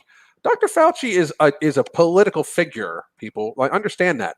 When you have the ex-head of, like, the European CDC and the head of research for population health and epidemiology from Stanford, and large, like, people like that, like, I'm sorry, but, like, his job and the people that are sitting next to the government officials right now, their jobs are to be the government official's medical person. That's their job. These people actually do the fucking research, that, and there's been so much misinformation. Like, fuck, Fauci actually published a paper in the New England Journal of Medicine late March saying that this had a death rate probably close to the flu, like his own words. And then, like, it's stupid how ridiculous. Fauci has flip-flopped so much on in terms of, like, first, like, oh, it's okay, it's all good, don't take it seriously, and now you do have to take it seriously. And this is the same man who said we're probably never gonna be able to shake hands again after this. Yeah. Not what the numbers are showing. And I'm sorry, there's a bias. He's like head of the council for like vaccination, stuff like that. Like there's agenda, there's a bias. And once again, it doesn't mean that his intentions are wrong. Doesn't mean that and this is what I try to tell people. Just because somebody is wrong about one thing doesn't mean they're wrong about everything. Like God, thank goodness. I fucking Jesus. Yeah, there's you have to look at just what's being said. But the point is, regardless, to take just one person's word over the expert opinion of several epidemiologists just because it's the only one you've seen on TV doesn't make any sense. I mean, I've seen some of the most outlandish shit said. Like, I saw one guy say, like, one like official say, "Well, you know, we're gonna have to get used to shut down for 18 months until there's a vaccine." Like, are you like that is so detached from reality. I mean, dude, he's going to end up on like a spick. Like, I mean, people are going to fucking like, roast him and eat him alive because like 18 months of lockdown. Yeah. You can't print that much money, motherfuckers. You can't print that much money. That's stupid. Like, I mean, he's going to end up on a stick being spun over a fire or something like that. Like, that's stupid shit. And culture just wouldn't work. It's like you can't take a society that is used to freedoms and then just suddenly strip that from them. Even if they willingly gave it up for a month or two, think that's going to keep going. Bro, there's people who literally, like, just 2 weeks ago were all for it. And now I can go and look at their posts and suddenly like, all right, this is enough. This needs to stop. Now, some of them, it's just because they're realizing, oh, there's data coming out showing that this wasn't as extreme as what I thought it was. Yeah. And a lot of them is just because they're tired of it. Yeah. Like a lot of them, they're like, all right, wait a minute. Why can't these people protect themselves? You know, if I'm supposed to be protecting everybody, why? Oh, wait, it's not dangerous for me. Why can't these people protect themselves? I mean, that's where a lot of people are getting. Like, I get that. Like, here's the thing, man. Like, when I go out this with some of my relatives are, like I said, are severely immunocompromised. When we go out to dinner with them, it's like this. It's a thing. You know, like, hey, I need to make sure. I talk to the manager. I need to make sure our waiter really, really, really is healthy. like, it doesn't have a cold or anything like that. Because waiters and waitresses come to work sick all the fucking time because they don't get paid days off. Period. Yeah. So I make sure they're okay. And then I'm, hey, here's the allergy list. We can't even have like mushrooms is a thing. Like, she can't even eat something that's fried in a fryer that's had mushrooms in it just in case it accidentally picks something up. It would kill her, like shit like that. But we take precautions because I'm not stupid. The reality of it is, like, people need to grasp this shit. This shit's not going anywhere.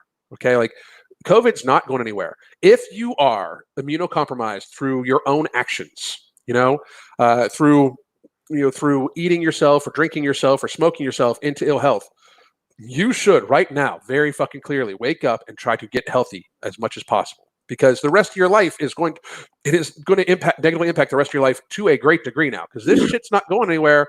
And even if they have a virus, even if they have a vaccine, people die from the flu every year that get the vaccine. It kind of blows my mind that you still have people spouting this nonsense about healthy at every size and stop discriminating. And let me be clear. I don't believe you should mistreat anybody. Like, if somebody's an alcoholic, they have an alcohol problem, I don't think you should mistreat them. The drug problem, you shouldn't mistreat them. But the difference is, I've never met an alcoholic who's like, oh yeah, this is healthy. I've never met someone with drug problems who says it's healthy. And I'll tell people this too. You have the right to do whatever you want. If you decide that you are comfortable, happy, content, whatever you want to tell yourself with being obese, that's fine. But the moment you start spreading the rhetoric that it is healthy and that it is okay, that is very harmful, devastating misinformation. And we are living it right now. Look at the death rate. Look at the hospitalization rate of those who are obese in relation to COVID, because of all the underlying issues that come with being obese. Mm-hmm. It's a very real thing. And what's unfortunate, I was talking about some Instagram the other day, is that what's sad is, even though it's going to wake some people up, even when this is all said and done, you're still going to have people teaching that same rhetoric, like abusing things like love your, like, self-love and everything like that, and don't body shame, and taking things that were meant for people like burn victims and stuff like that and applying it to yourself, and just because you don't want to change your lifestyle, you're eating ridiculous. It's totally fucked up.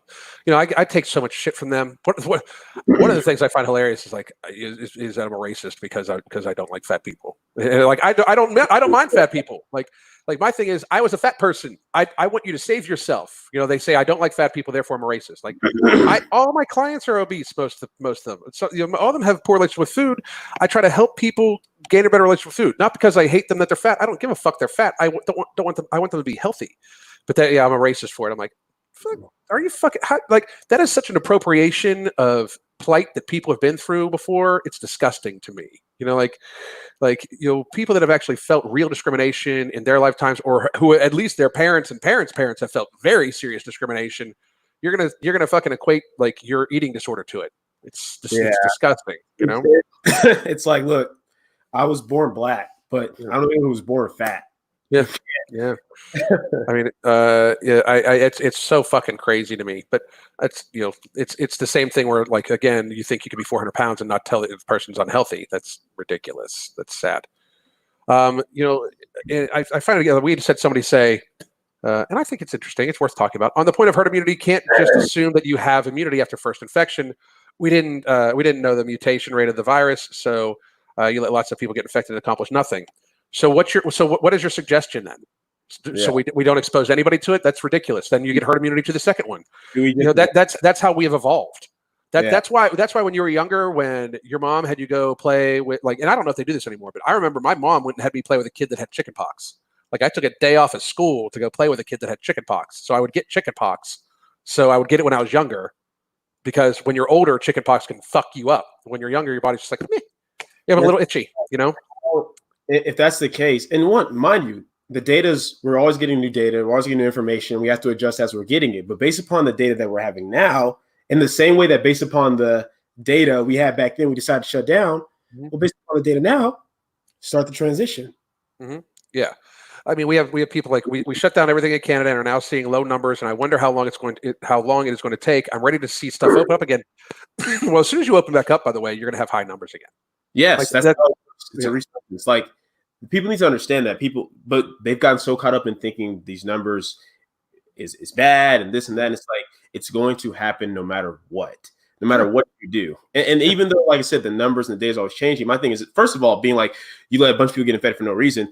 The data is showing that millions are already infected anyway. Millions, tens of millions. Seriously, we said it last time. You and I said, like, that it just doesn't make sense. We even said last time it's probably tens of millions of people. It was on our, and this isn't I didn't have you on just for like us to be able to say, hey, we were right, but we were fucking right. I didn't have you on for the express written consent to that, but we were right about that shit. And even the fact of people being like, hey, this thing keep mutating, keep changing. Okay, well then by that logic, even staying shut down until you may have a possible vaccine doesn't matter, because by the time you do that, guess what? There could be a new strain. Yeah, absolutely. I mean, there easily could be a new strain. Let's see. A lot of people have probably already had it and never knew. Millions and millions and millions and millions of people. Antibody test showing it's not even probably anymore. That is established. Yeah, that's fact. Okay, so again, we just keep collecting facts to all point to one thing. Somebody said, do you think there'll be another pandemic in the fall when everything opens back up? There's a pandemic right now still going on. The pandemic's going to continue to go on. Yeah. Until our species reaches herd immunity for this, or a vaccine is developed, it's going to keep going on.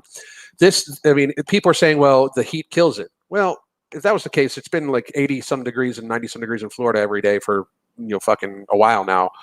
But reality is, if that's the case, then right now the other hemisphere is getting ready to go into winter, so it'll just go down there, and then it will come back up. Like, we're a global fucking species.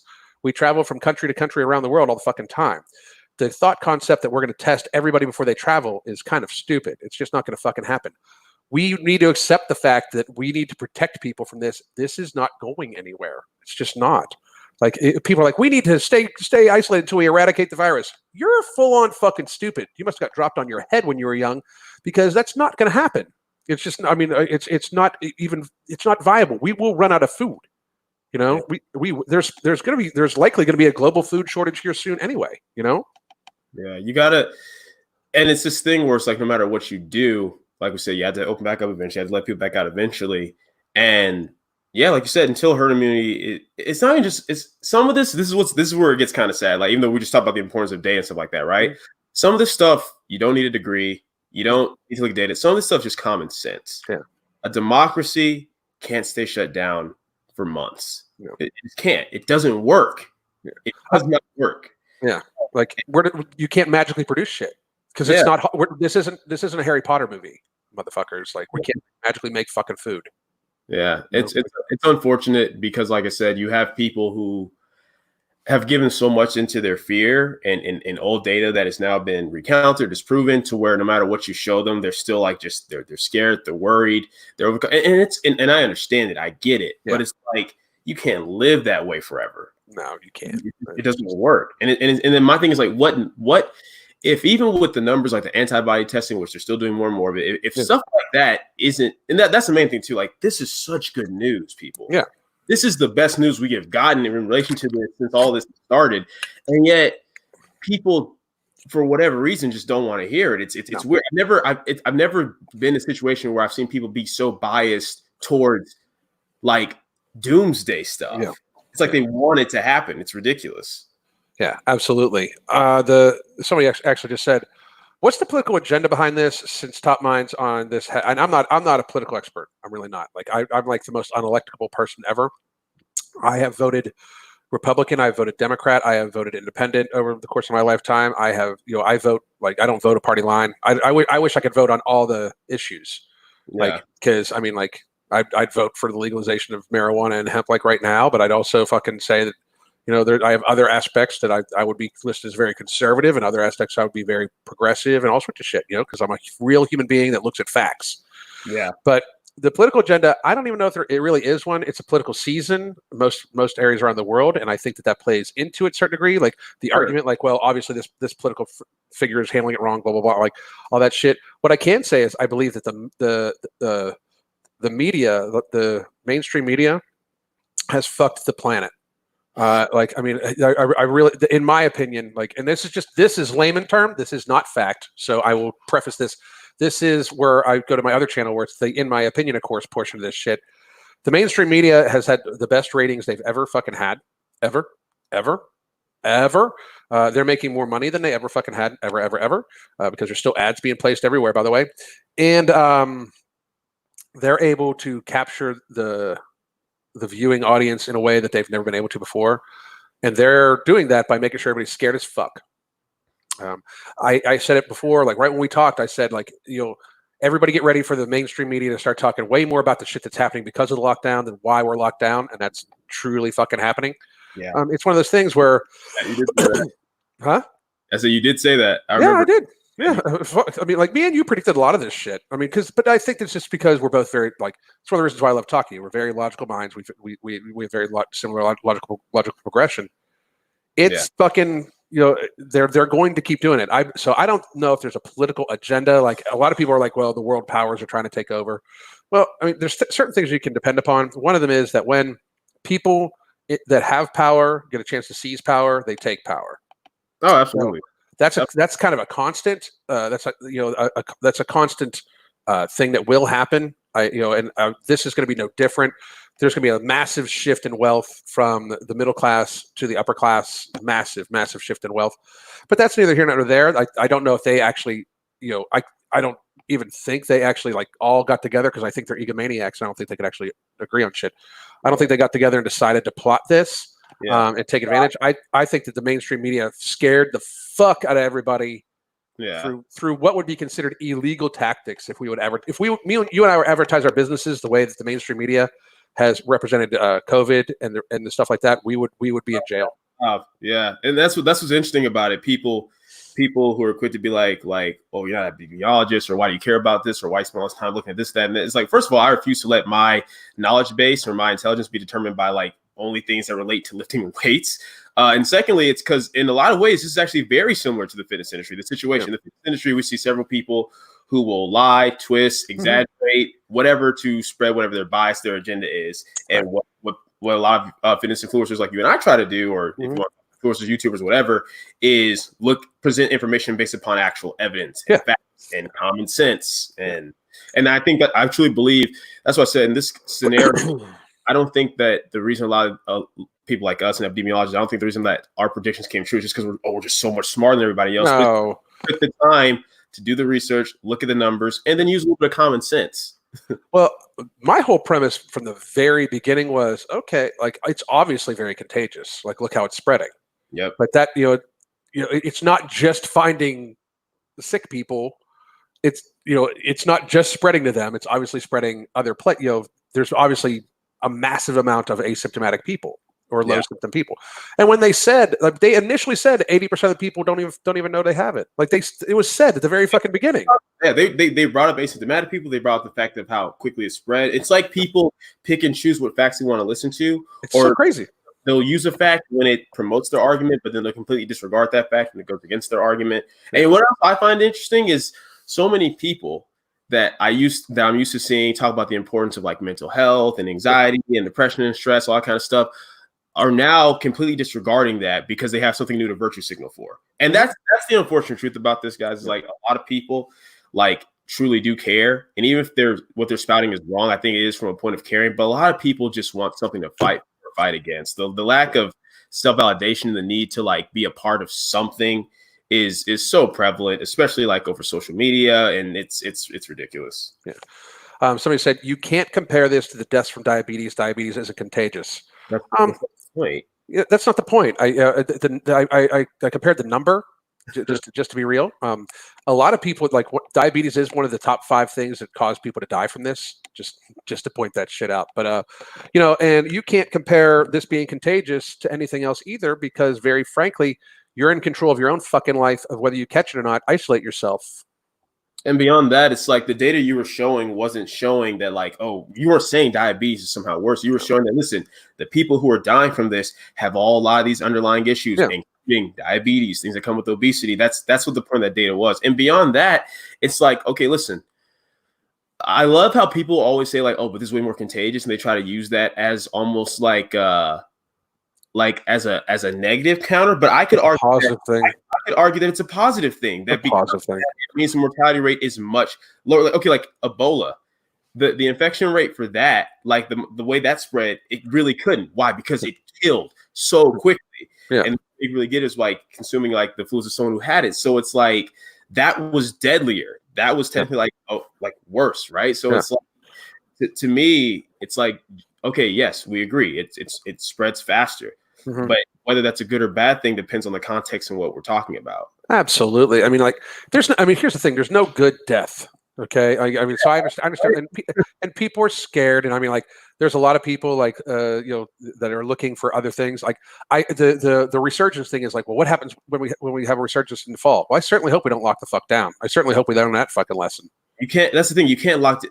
Are you going to lock down every time this shows up or every time something new shows up? It's stupid. I mean, like, it really, really is kind of just so illogical. Like, if you want to, please, do so. Like, I think you should have. I think people should have the choice. Like, I think you should have the fucking choice to do so.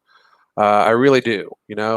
I wish, that people would understand that, like, you do have a choice. And people should understand very clearly that people have a choice to be locked in. Like, at some point in time, people try to push this to the point where people realize that there's been no law written to keep you in. Mandates aren't laws, and no law can be written to usurp the Constitution without due process. Like, and that's, everybody's like, well, what about the Patriot Act? The Patriot Act had due process. It went through shit. You can't have a governor of a state be like, new law, you can't assemble. That's not how the Constitution works. The piece of paper that gives you the power to actually sit as governor, states you can't do that, and people are, and some people believe in that, some people don't, and that's great. But there's a lot of people that believe in that are not going to fucking just sit down. Like, we need to come up with a realistic thing. Like, I think you and I talked about, like, a realistic thing was, understand a lot of people are going to die. It sucks. This is horrible, a horrible time in our fucking life.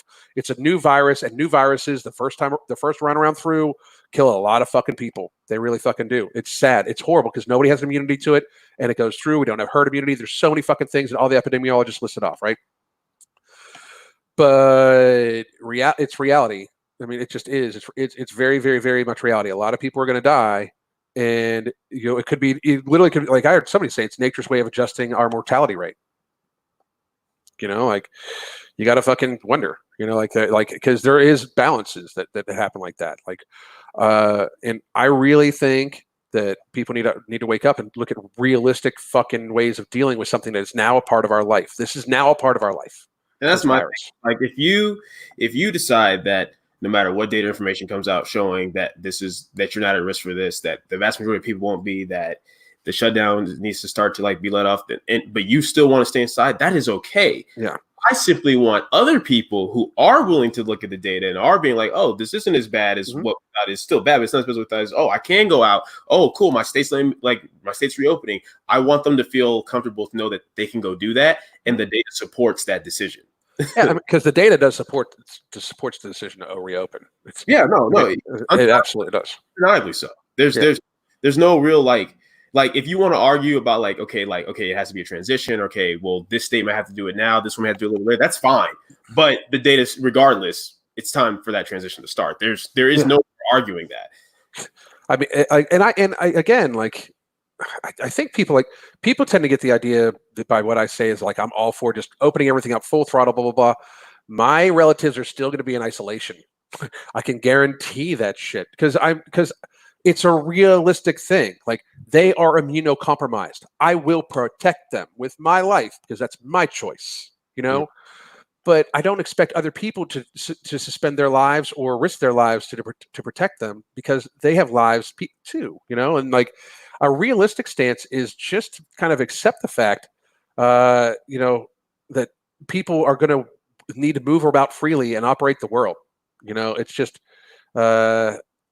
It's so fucking crazy that we're not coming up with a realistic way to live with this.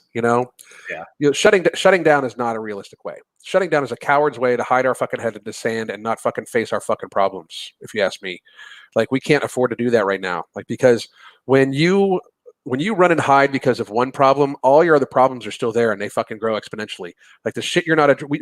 We can't just take our hands off the wheel of this and fucking hop into the back seat and hide while the car's still fucking driving 100 miles an hour. And that's what we did. Like we as a people jumped in the fucking back seat while our car is riding and we're just hoping that motherfucker stays on the highway and we don't come across a cliff. I mean, it's ridiculous the where we're at with this. I mean, yeah. And B and you are going to probably talk again in a couple of weeks because they're going to open shit back up and then there's going to be a huge resurgence of cases and people are going to be screaming to close the fuck down again, Even though literally they are explaining that, hey, that's going to happen no matter what. There will be a resurgence. And what's interesting to me too is that once again, the shutdown was not to stop cases. It wasn't to stop resurgence. It was to stop the hospital infrastructure. But what I'm curious about is this: for people like, well, what are you going to do if you open back up and the hospitals do get back overrun? Despite the fact that the numbers currently aren't supporting that will happen, how would you know until you try to open back up? Right. That's the thing. You have to try eventually to see what happens. That's the reality of it. I can tell you this. I don't think that anybody we literally just burned society down because an industry was not prepared to do their job. I mean, for real. I mean, in America, an industry was not prepared it should not have been that far of a leap. It definitely should have been that far of a leap.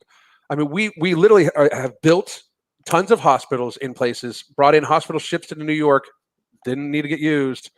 And people are still like, the hospital system's overrun and you don't understand the frontline people. I do understand the frontline people. They're doing a great fucking job.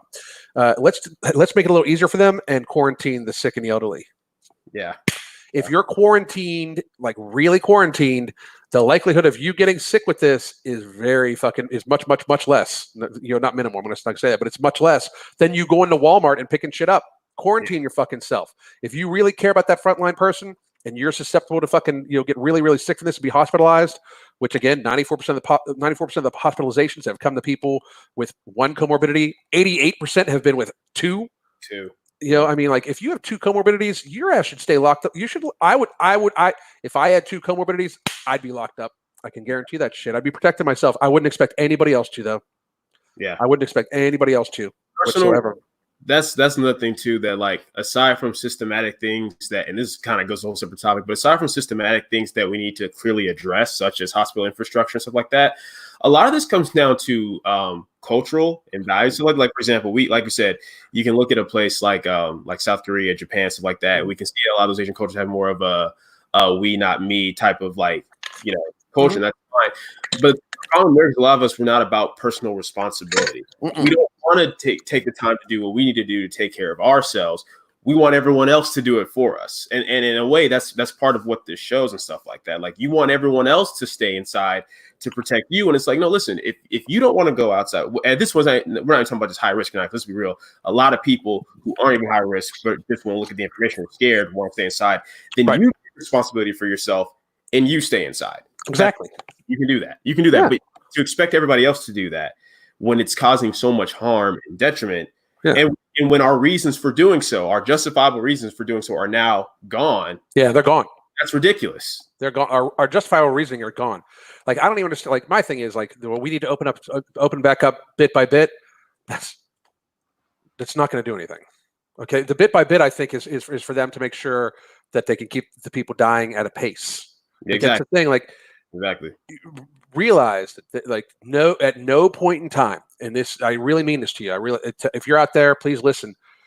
You can look and you can speculate. Just imagine for a second that you don't hate me for no fucking unforeseen reason, just because I say facts, and imagine that you just don't hate me because I say that you're obese and you can't be healthy. Imagine that shit, right? And know that you can look at the data and you can look at the plan, and at no point in time did it discuss saving people. It didn't. It discussed saving the healthcare industry. It very fucking clearly. The saving people, the saving lives and shit like that, the only time they talked about that was lives would be lost in excess because it would overload the hospital system. Yeah. As a newsflash, we are still losing people because of the hospital system that haven't gone to the hospital, it's not overloaded, for cancer, for surgeries they need to have, for all sorts of shit. Imagine this, and here's something for all you fucking high and mighty motherfuckers that think like everybody should just sit down and why can't you just stay home? Hashtag stay home. Hashtag fuck off. I'm not going to stay home. But the 80% of the time, the person that initiates a child abuse claim, a possible claim of child abuse, 80% of the time, it's their fucking teacher. Okay, and that's just a normal. That's just another one of those crazy things that I like to fucking spout called facts. So 80% of the time, protective services is initiated by a school teacher or a counselor at the child's school that says that we think this child's getting abused. Now there's none of that in the fucking country. There's none of that, and they are now at home with an abusive parent or relative or guardian who is aggravated because they're also at home and possibly have lost their job. So when you're trying to act like this is all for the greater good, try to fucking understand that for some people, like imagine being in an abusive household, and fucking and now you can't escape and the person's angry, male or female, fucking who cares? Imagine being a person who imagine being a woman who just a month ago found a lump in her fucking breast, who's worried she has cancer and is a parent. Imagine being a pregnant woman right now, who starts having fucking issues. Imagine being somebody that has 3 kids and their spouse passed away a year ago and they're doing the best they can, working fucking waitressing job or waiter job or bartending job. And they are trying to fucking make sure that they're trying to support their fucking family who now fucking can't, And everybody's like, oh, well, they can't evict anybody. You know what? At the end of the 3 months, they want all that fucking money up front. This is if we're doing this for the greater good, you can't say you're doing this for the greater good and look at it through a fucking microscope. You got to look at this. Yeah, look at this thing from a fucking telescope. Yeah.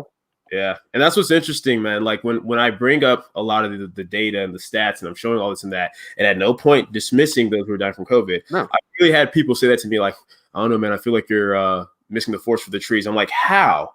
I'm sitting here looking at it collectively on how this affects everybody. Yeah. You're so focused on simply staying at home and simply only people who die from COVID. Yeah. How am I missing the forest for the trees? It seems like that's what everybody else is doing. It doesn't make any sense. For my smaller channel, I actually made one like the safari of COVID, or the safari we're on. Like we're all a tribe and we're walking through the fucking jungle, right? And we all of a sudden came upon this massive fucking deadly ass predator, like very fucking deadly. It's COVID. COVID's a lion, right? So we ran across a pack of lions and we're like, holy fuck! And it starts picking the weakest of us off. So we're trying to fucking protect everybody. Meanwhile, instead of us surrounding the weak people, the weak people in our tribe, the sick, the elderly. Instead of us surrounding them and protecting them, they're just dispersed amongst people, and we're actually all in a panic now. So some of us are running faster than others, picking up fucking toilet paper faster than grandma can get it, shit like that, right? So we're completely all, as a fucking species, focused on this fucking lion, not seeing the fucking deadly ass spiders, the fucking jaguars, the hyenas, the fucking snakes, all the other the elements, all the lack of food, not worried about feeding ourselves. Yeah. We are focused on this one thing that can fucking kill us when we are in a jungle and so many fucking things need our fucking attention. Yeah. That it's ridiculous for people to say, like, well, by talking about these other people that might die, you're not seeing the forest through the trees. Whoever said that to you does not actually deserve to talk to you on an intellectual level. They're not fucking close to where you're at. It's got to be mind numbing to talk to them, because that fucking is ridiculous. When people act like, worrying about other shit besides COVID is a problem, we've reached a tipping point in fucking logic, Yeah. Or as if though it's impossible to care about COVID and other things at the same time. It's absolutely ridiculous. And what I really don't understand is it's like, because I'm a big believer in, like, when you hyper focus on something, that automatically like makes it work. Like, you need to give something enough attention, absolutely. But it's like, I tell people all the time, you never do you fix a problem or an issue by exaggerating it or dismissing it. You can't do either. You can't act like the problem's not there. Yeah. And I agree that people are out here like, oh, COVID's not real, because it's like that. Those people are morons. That's stupid. Morons. You don't I don't even pay attention to that. But my issue, when you compare those people and see them as equal with someone who's simply saying, well, I think we need to look at more information. Yeah, that's ridiculous. That's insane. Do you know how many people have gotten pissed off? I don't think you remember, like, a member of my Facebook group. So many people are mad. They're like, this page used to be about fitness. I'm like, this is talking about people's health and well-being and dying and shit like that. Like, me sharing numbers every day. There's, like, it almost amazes me that people are still making, like, best six-pack ab fucking workout videos. Yeah. I understand, like, people want to keep training, but, like, on a daily basis, especially because just so all of you out there understand, a huge portion of our audience over at Every Damn Day Fitness is literally obese people, or people trying to get a better relationship with food and become healthier. Okay. Yeah. And people that hate me for it. And they've got to include the people that hate me for it. That's a huge portion of our content. And right now, this disease is definitely putting them at they are in fucking trouble. They are in danger. So of course I'm going to talk about it. And I'm going to talk about every statistic that would be, but also because I'm a person. Yeah. And I don't like that people are dying in droves and I am going to say this one more time before we can kind of wrap up. For the record, I will state that I really do believe that this was fucking, we screwed the pooch on this. We got very terrified as a people from mass media. And instead of us collectively using our brains, listening to the information that was out there, we followed a non-peer reviewed model that has now been adjusted like 7 fucking times. Yeah. Instead, when there was other models out there, we didn't listen to everybody. We said, let's listen to this one person. Yes. Instead, we listened to one person. Yes. And that one person was listened to by several other people who were in power, basically. And instead of listening to all the possible data and all the possible reasonings, we shut down, and the rhetoric keeps going, and we are staying shut down based off of that one flawed, which is very proven to be very flawed model based off of very, very minuscule information. Instead, we should have thought and taken okay, if we're worried about one particular group of people, we know this attacks elderly and immunocompromised people. We knew that from the fucking beginning. You and I talked about it, right? Why we did not focus on protecting them is beyond me. We have sentenced, like, in the last month, many of them have died because we sentenced them to death by that. Just to be clear, like, my job used to be, like, when I worked in healthcare, I worked in mainly long-term care and hospitals that dealt with long-term care, and we literally sentenced these people to death by having them out in the community, blah blah blah. Like, we literally fucking made it so that because we got scared, we said, all of you fend for yourselves and social distance, instead of, hey, these people need our help. Some of us might even die, because we're out and about, and younger people can't. I mean, it's very anomalous. It's like less than the fucking flu, as the numbers show. But there is a risk involved. But let's be real fucking people and look out for the people that made it so we can have life. Like, let's look out for the elderly and the immunocompromised now, and let's figure shit out the fucking world. Figure out the fucking world later. But let's take care of these people. I still say we handled that incorrectly. I still say we should have tried to isolate to the best of our ability. I get that all the time. Like, people are like, oh, so you just want to isolate people, isolate the sick and elderly? Well, what about the people that live with them? Guess they're going to have to isolate too. And they're like, oh, that's crazy. How is that crazier than everybody isolating?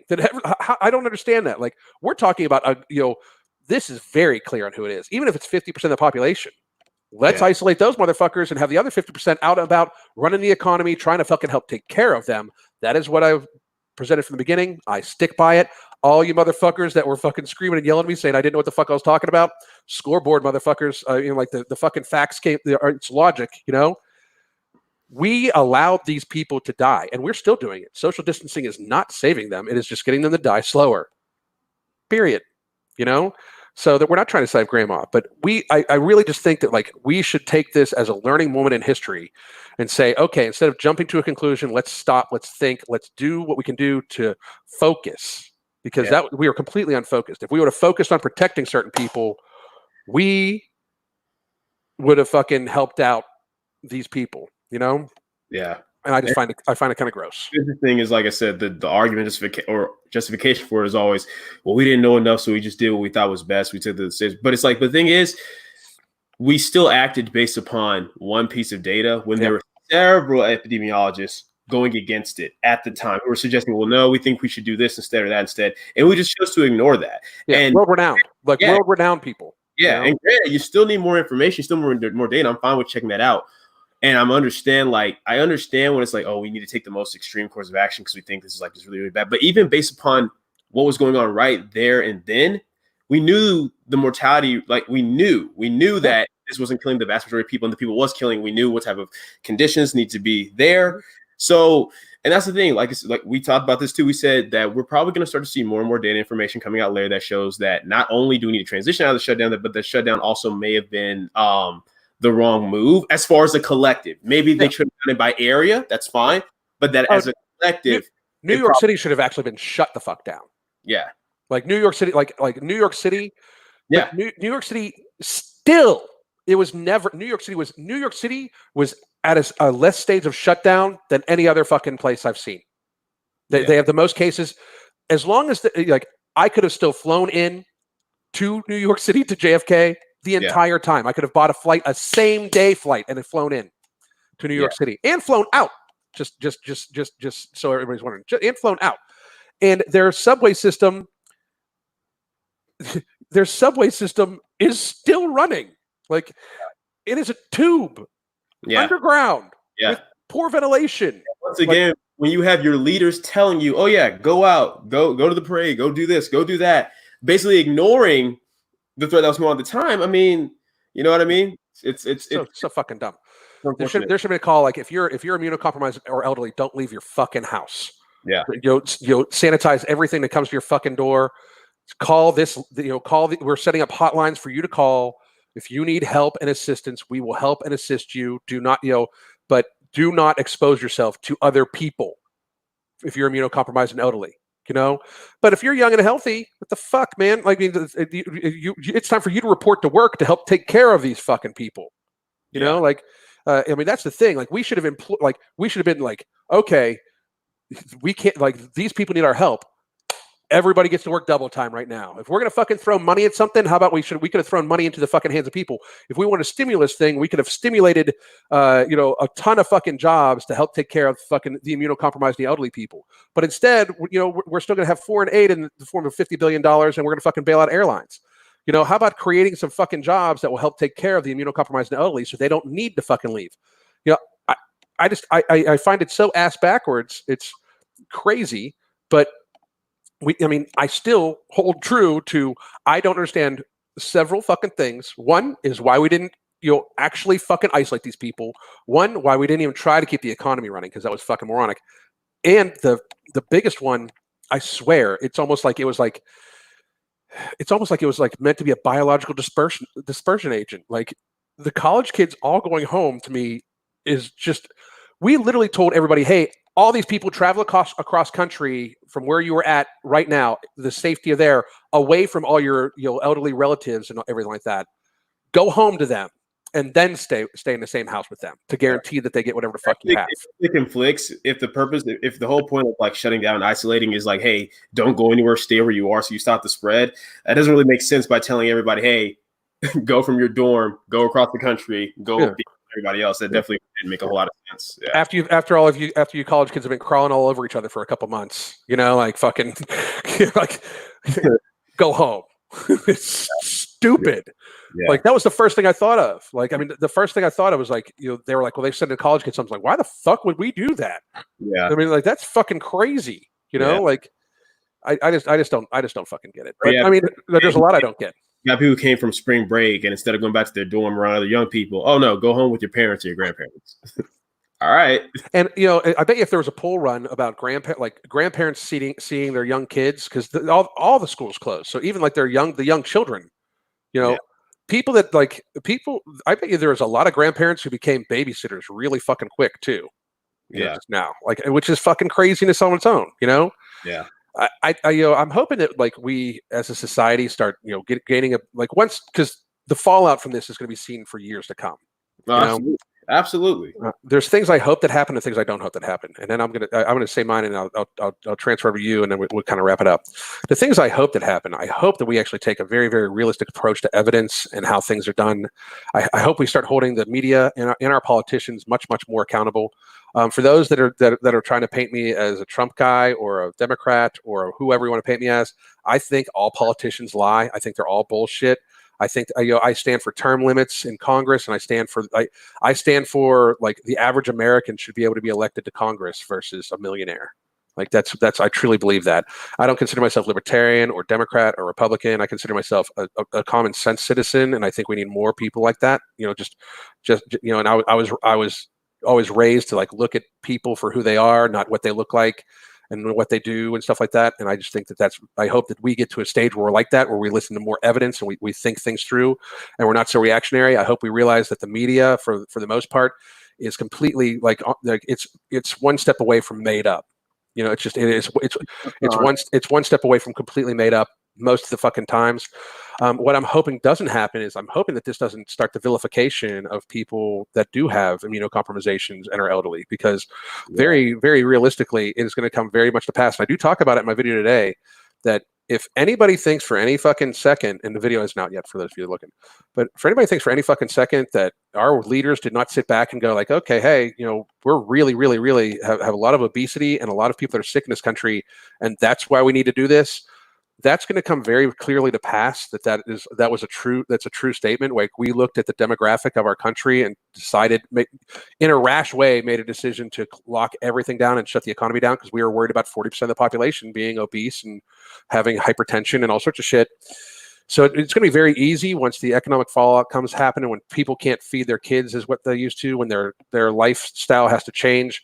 When children, a whole generation of kids that thought they were going to go to college and become, and become doctors and lawyers and stuff like that, when they realize they're not going to be able to, when that future's gone, because we effectively killed the future for a whole generations of people.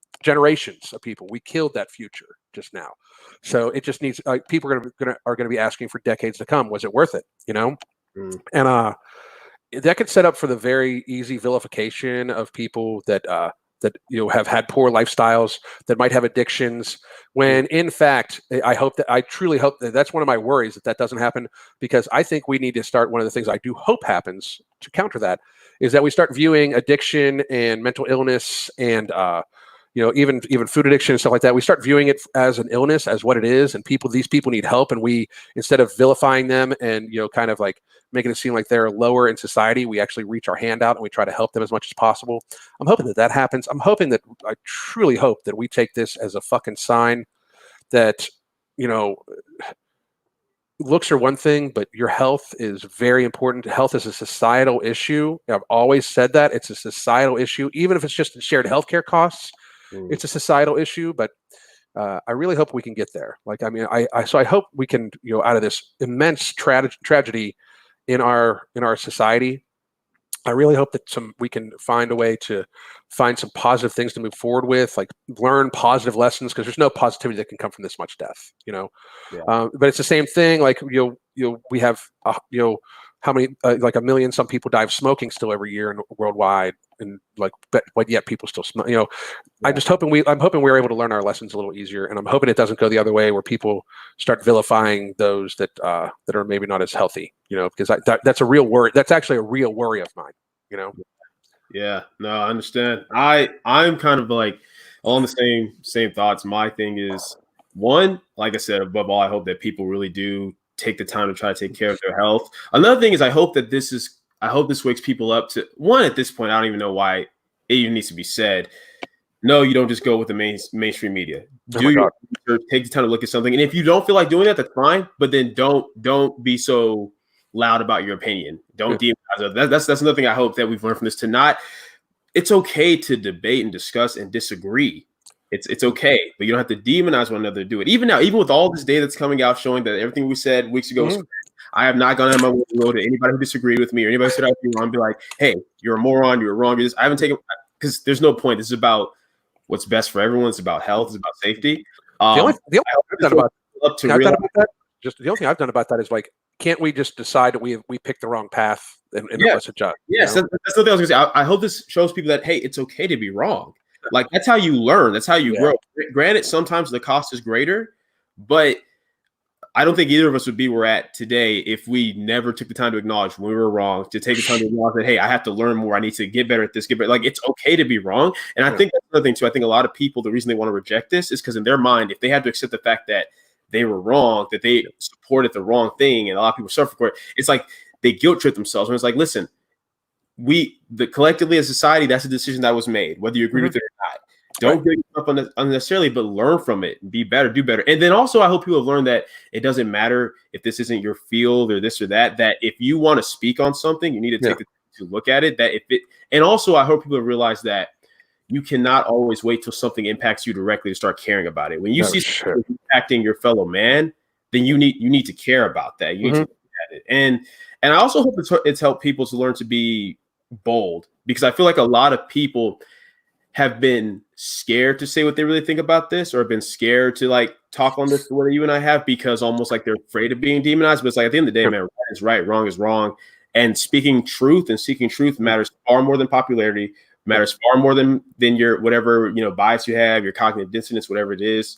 And like, I mean, like I said, like my channel, I literally always open up like, hey, I'm here to educate you on health, fitness, social well-being. And it blows my mind the amount of, like you said, people involved in fitness and health who almost like don't want to speak on this because they're maybe like afraid to lose followers or afraid of. Oh my God. There's nothing more related to health or fitness, or in my case, social well-being, than what's going on right now. Like, what do you mean? Like, of course I'm going to speak on this. I've had so many people be like, I'm unfollowing you now. Good. Get the fuck out. Then you didn't actually understand me anyway. Like, first of all, I'm always like, this is about health and well-being. I'm going to fucking have my say. I'm going to educate myself. I even admit, like, there were some articles that came out. I shared an article or two where, like, I had to pull it back afterwards. Like, okay, maybe that's not fucking the most reliable source. And part of what I was doing was, like, I would post something and be like, thoughts. I just wanted people's thoughts on it. I wanted people to think. I was trying to incite people to actually think and learn about this shit, because people were just stuck in their rhetoric. Yeah. One of the biggest things I got the most kickback on was the sharing of New York City data, because I was doing that almost every day, and people were getting so pissed. I'm like, this is just data. Like, and they're like, well, you're just trying to find things that coincide with what you said. No, it's just information. This is actual information. Like, and people are like, well, that's just New York City. Well, we're basing almost everything off New York City and Italy, and it's a huge sample size. New York City has had more confirmed cases than most countries. Like, it's one of those things where it's like people just wanted to find a way. Like, I find it like, our counterparts that refuse to actually speak on this, because trust me, I actually reached out to quite a few other ones that just fucking ignored me or whatever. You're all pussies. You really are. You're all pussies. You act like you want to talk about health and wellness, and you give a fuck. You're all pussies. Like, I mean, like, you all care way more about your social media following than people. And I just want to deliver that message. Like, if you haven't taken a stance on this with the data that's out there, you are either a total fucking moron or you're a pussy. Try to help people. Do your fucking jobs, bitches. Like that's why I hate most of you motherfuckers. Like to the fitness people watching, that's why I can't stand most of you motherfuckers, because you only give a fuck about yourselves. You only give a fuck about your fame. Like, no shit. Like I knew I was going to lose. Like, for the first day, I lost like fucking 400 subscribers, and somebody had to point it out to me. I'm like, I don't give a fuck. Like, what the fuck? I mean, like, for saying what's on my mind. That's what started the fucking show, bitches. Like, I mean, an educated slant on facts is what I fucking do. So my Instagram's gone down like 4,000 or 5,000, but then again, or like 2,000. Then again, I fucking don't even really plan on that thing being around. Like, I've already had one deleted. I plan on that one getting deleted too. So I don't fucking care. Yeah. But my thing about it is, like, speak out, bitch. Like, do something. Like, I mean, like, stand for something. Like, don't stand just for you making money. That's disgusting. Not only that, but it shows. This is what it shows. It shows that they don't know enough about this shit to talk about it cognitively. For some of them, like, they don't understand the own shit they talk about. So that means how much they actually know about fucking fitness. Because this is definitely very fitness related. Like, the comorbidities, it's definitely fitness related. But anyway, that's just my fucking thing. though that okay, so, and like I said, I get it if you haven't taken the time, because I don't think anyone should speak on something beyond what they actually know and understand about it, right? Mm-hmm. And that's when we're talking about fitness, this or whatever. That's fine. But my issue is those same people who won't talk about it to that level will still go out of their way to be like, oh, stay home, do this, do that. And it's like, if you haven't taken the time to look at any of the data information on this, then just don't have a stance. Just don't have an opinion on it. Don't have a stance. Well, that's the thing right now. You can't actually objectively look at the data right now and think we should be staying home. No, it doesn't make any sense. It doesn't make any sense. It makes absolutely no sense. We agreed we were staying home to help the hospital system, as you and I've said ad nauseum on this, and that's been done. It's time to help society. And we did that to help society, is what we thought would help society. Even though I will once again point out that we took one he's not an idiot. That's just me getting upset. But we took Ferguson's fucking model that wasn't peer reviewed at the time at fucking all. It was not peer reviewed. It was a doom and gloom one that had massively wild assumptions in it. It has not once been correct. I'm going to point that out. His model, not a single time. His model has not once been correct. They keep changing it. They keep altering it, and it still has not once been correct. Yeah. That's fucking catastrophically stupid. I mean, if it's unreal, especially in the face of, other world-renowned epidemiologists saying, "Why are we doing this?" Yeah. That's to me is what people need to understand. Like, let's take a look at everything. The information they get and they hold on to it and they latch tight. And that's what I'm saying. Learn to be. And this is something that I had to learn, especially like as I grew up and got older and started getting involved in my field of kinesiology and research. Is that, like, listen, a lot of things that I used to think as far as like fitness and strength training, that I'm like, oh, this is right, this is correct, because it was the first thing I learned. I had to get to the point where I had to accept, well, you know what? That's not what the data and research shows. That's just. It's okay. Like the sooner that people realize that it's okay to be wrong, you will have such the opportunities for you are limitless at that point. Dude, I've been around fitness and nutrition for 30 some years. Like around 30 years is when I really started getting involved in like the nutrition aspect and stuff. Like 20 some years, Yeah. And for real, dude, like I have admitted I was wrong so many fucking times about shit because new data comes up. I started working out before the internet. That's how old I am, right? So I, of course, was getting all my information from Flex Magazine and Muscle and Fitness. So of course I thought I had to eat like 52 egg whites a day to be fucking swole. Yeah. That's what would do it. Like, I mean, I've admitted, like, data is a beautiful thing, because here's the thing. You're only wrong about data when you won't admit you're wrong about it. Exactly. Right. Because it changes you. You don't even need to change. You just need to be like, okay, here's the data now. This is what we do. If you deny that, then you're wrong. But that's the only time you can be wrong about data, is when you refuse to admit that it changes and evolves. Like, that's the only time you can be wrong about it. It's like when you refuse data, then you're wrong about it. Yeah. Because it's just that, And it's okay to question data. It's okay to evaluate, okay, well, who did this study? Do they have an agenda? Yeah. What were the ramifications of, like, was this study done? Well, let's be honest, there's some studies that are just done poorly. Like, if there can be one, like, because a lot of people like, well, most studies show this. Well, listen, there can be 9 different studies that were done poorly versus one study that was done very, very well. And that's okay. But the point is, take the time to evaluate that. Mhm. And so people won't. They Right. won't. Like they'll read the title of something like, oh, this confirms my bias, Mhm. post, and not even read it. Right. You know, that's, I mean, this is no shit. Like I found myself doing that with my thoughts thing, because I was just like looking at titles for a little bit and read the article. And then I'd be like, okay, I want other people's thoughts on this. And I would post it. And people are like, you're posting an article about this thing. They're like, okay, I didn't, I get what you're saying. I didn't make it, I didn't actually make a conclusion, but anyway, I want people to think as much as humanly possible. I hope we've entered that realm. 2020 was supposed to be the year we stopped lying to ourselves, and then I announced that at the beginning of 2020 in a video. This is the year we stopped lying to ourselves. It was about fat acceptance, and then we proceeded to lie to ourselves a whole fucking shit ton about stuff. Yeah. I hope that stops, but only time will tell where we come with this. I would love to have you on again here in a couple of weeks, so we can discuss what's happened between then and now. Because, and maybe we'll pull on some other minds too, just to have it. I would love to actually talk to people that are in opposition to us, to our thoughts. I would love to fucking hear about that. So if in the comments section of this video, if you guys have anybody that you think would be, would want to come on and have a discussion about that, we'd be more than welcome, more than willing and welcome.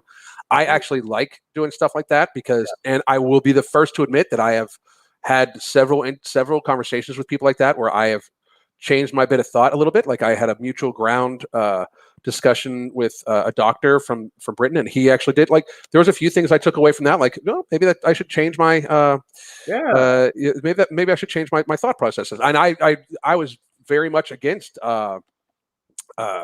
gastric bypass, to the point where I'd made a bunch of videos on it, and I had to make a video retraction stating, you know what, these people changed my mind. I've met these people, I had discussion with them, I understand how it saved their life. I was wrong.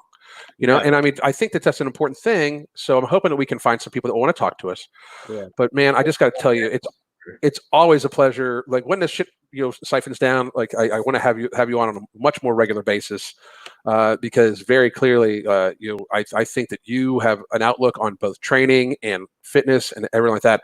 That I personally think the people of your age bracket that would listen to you much more than listen to me should definitely be listening to, because I mean, you have I'm not I don't consider myself some super expert, but I think that your message is awesome for society and for people and for fitness. So I would love to have you on much more often.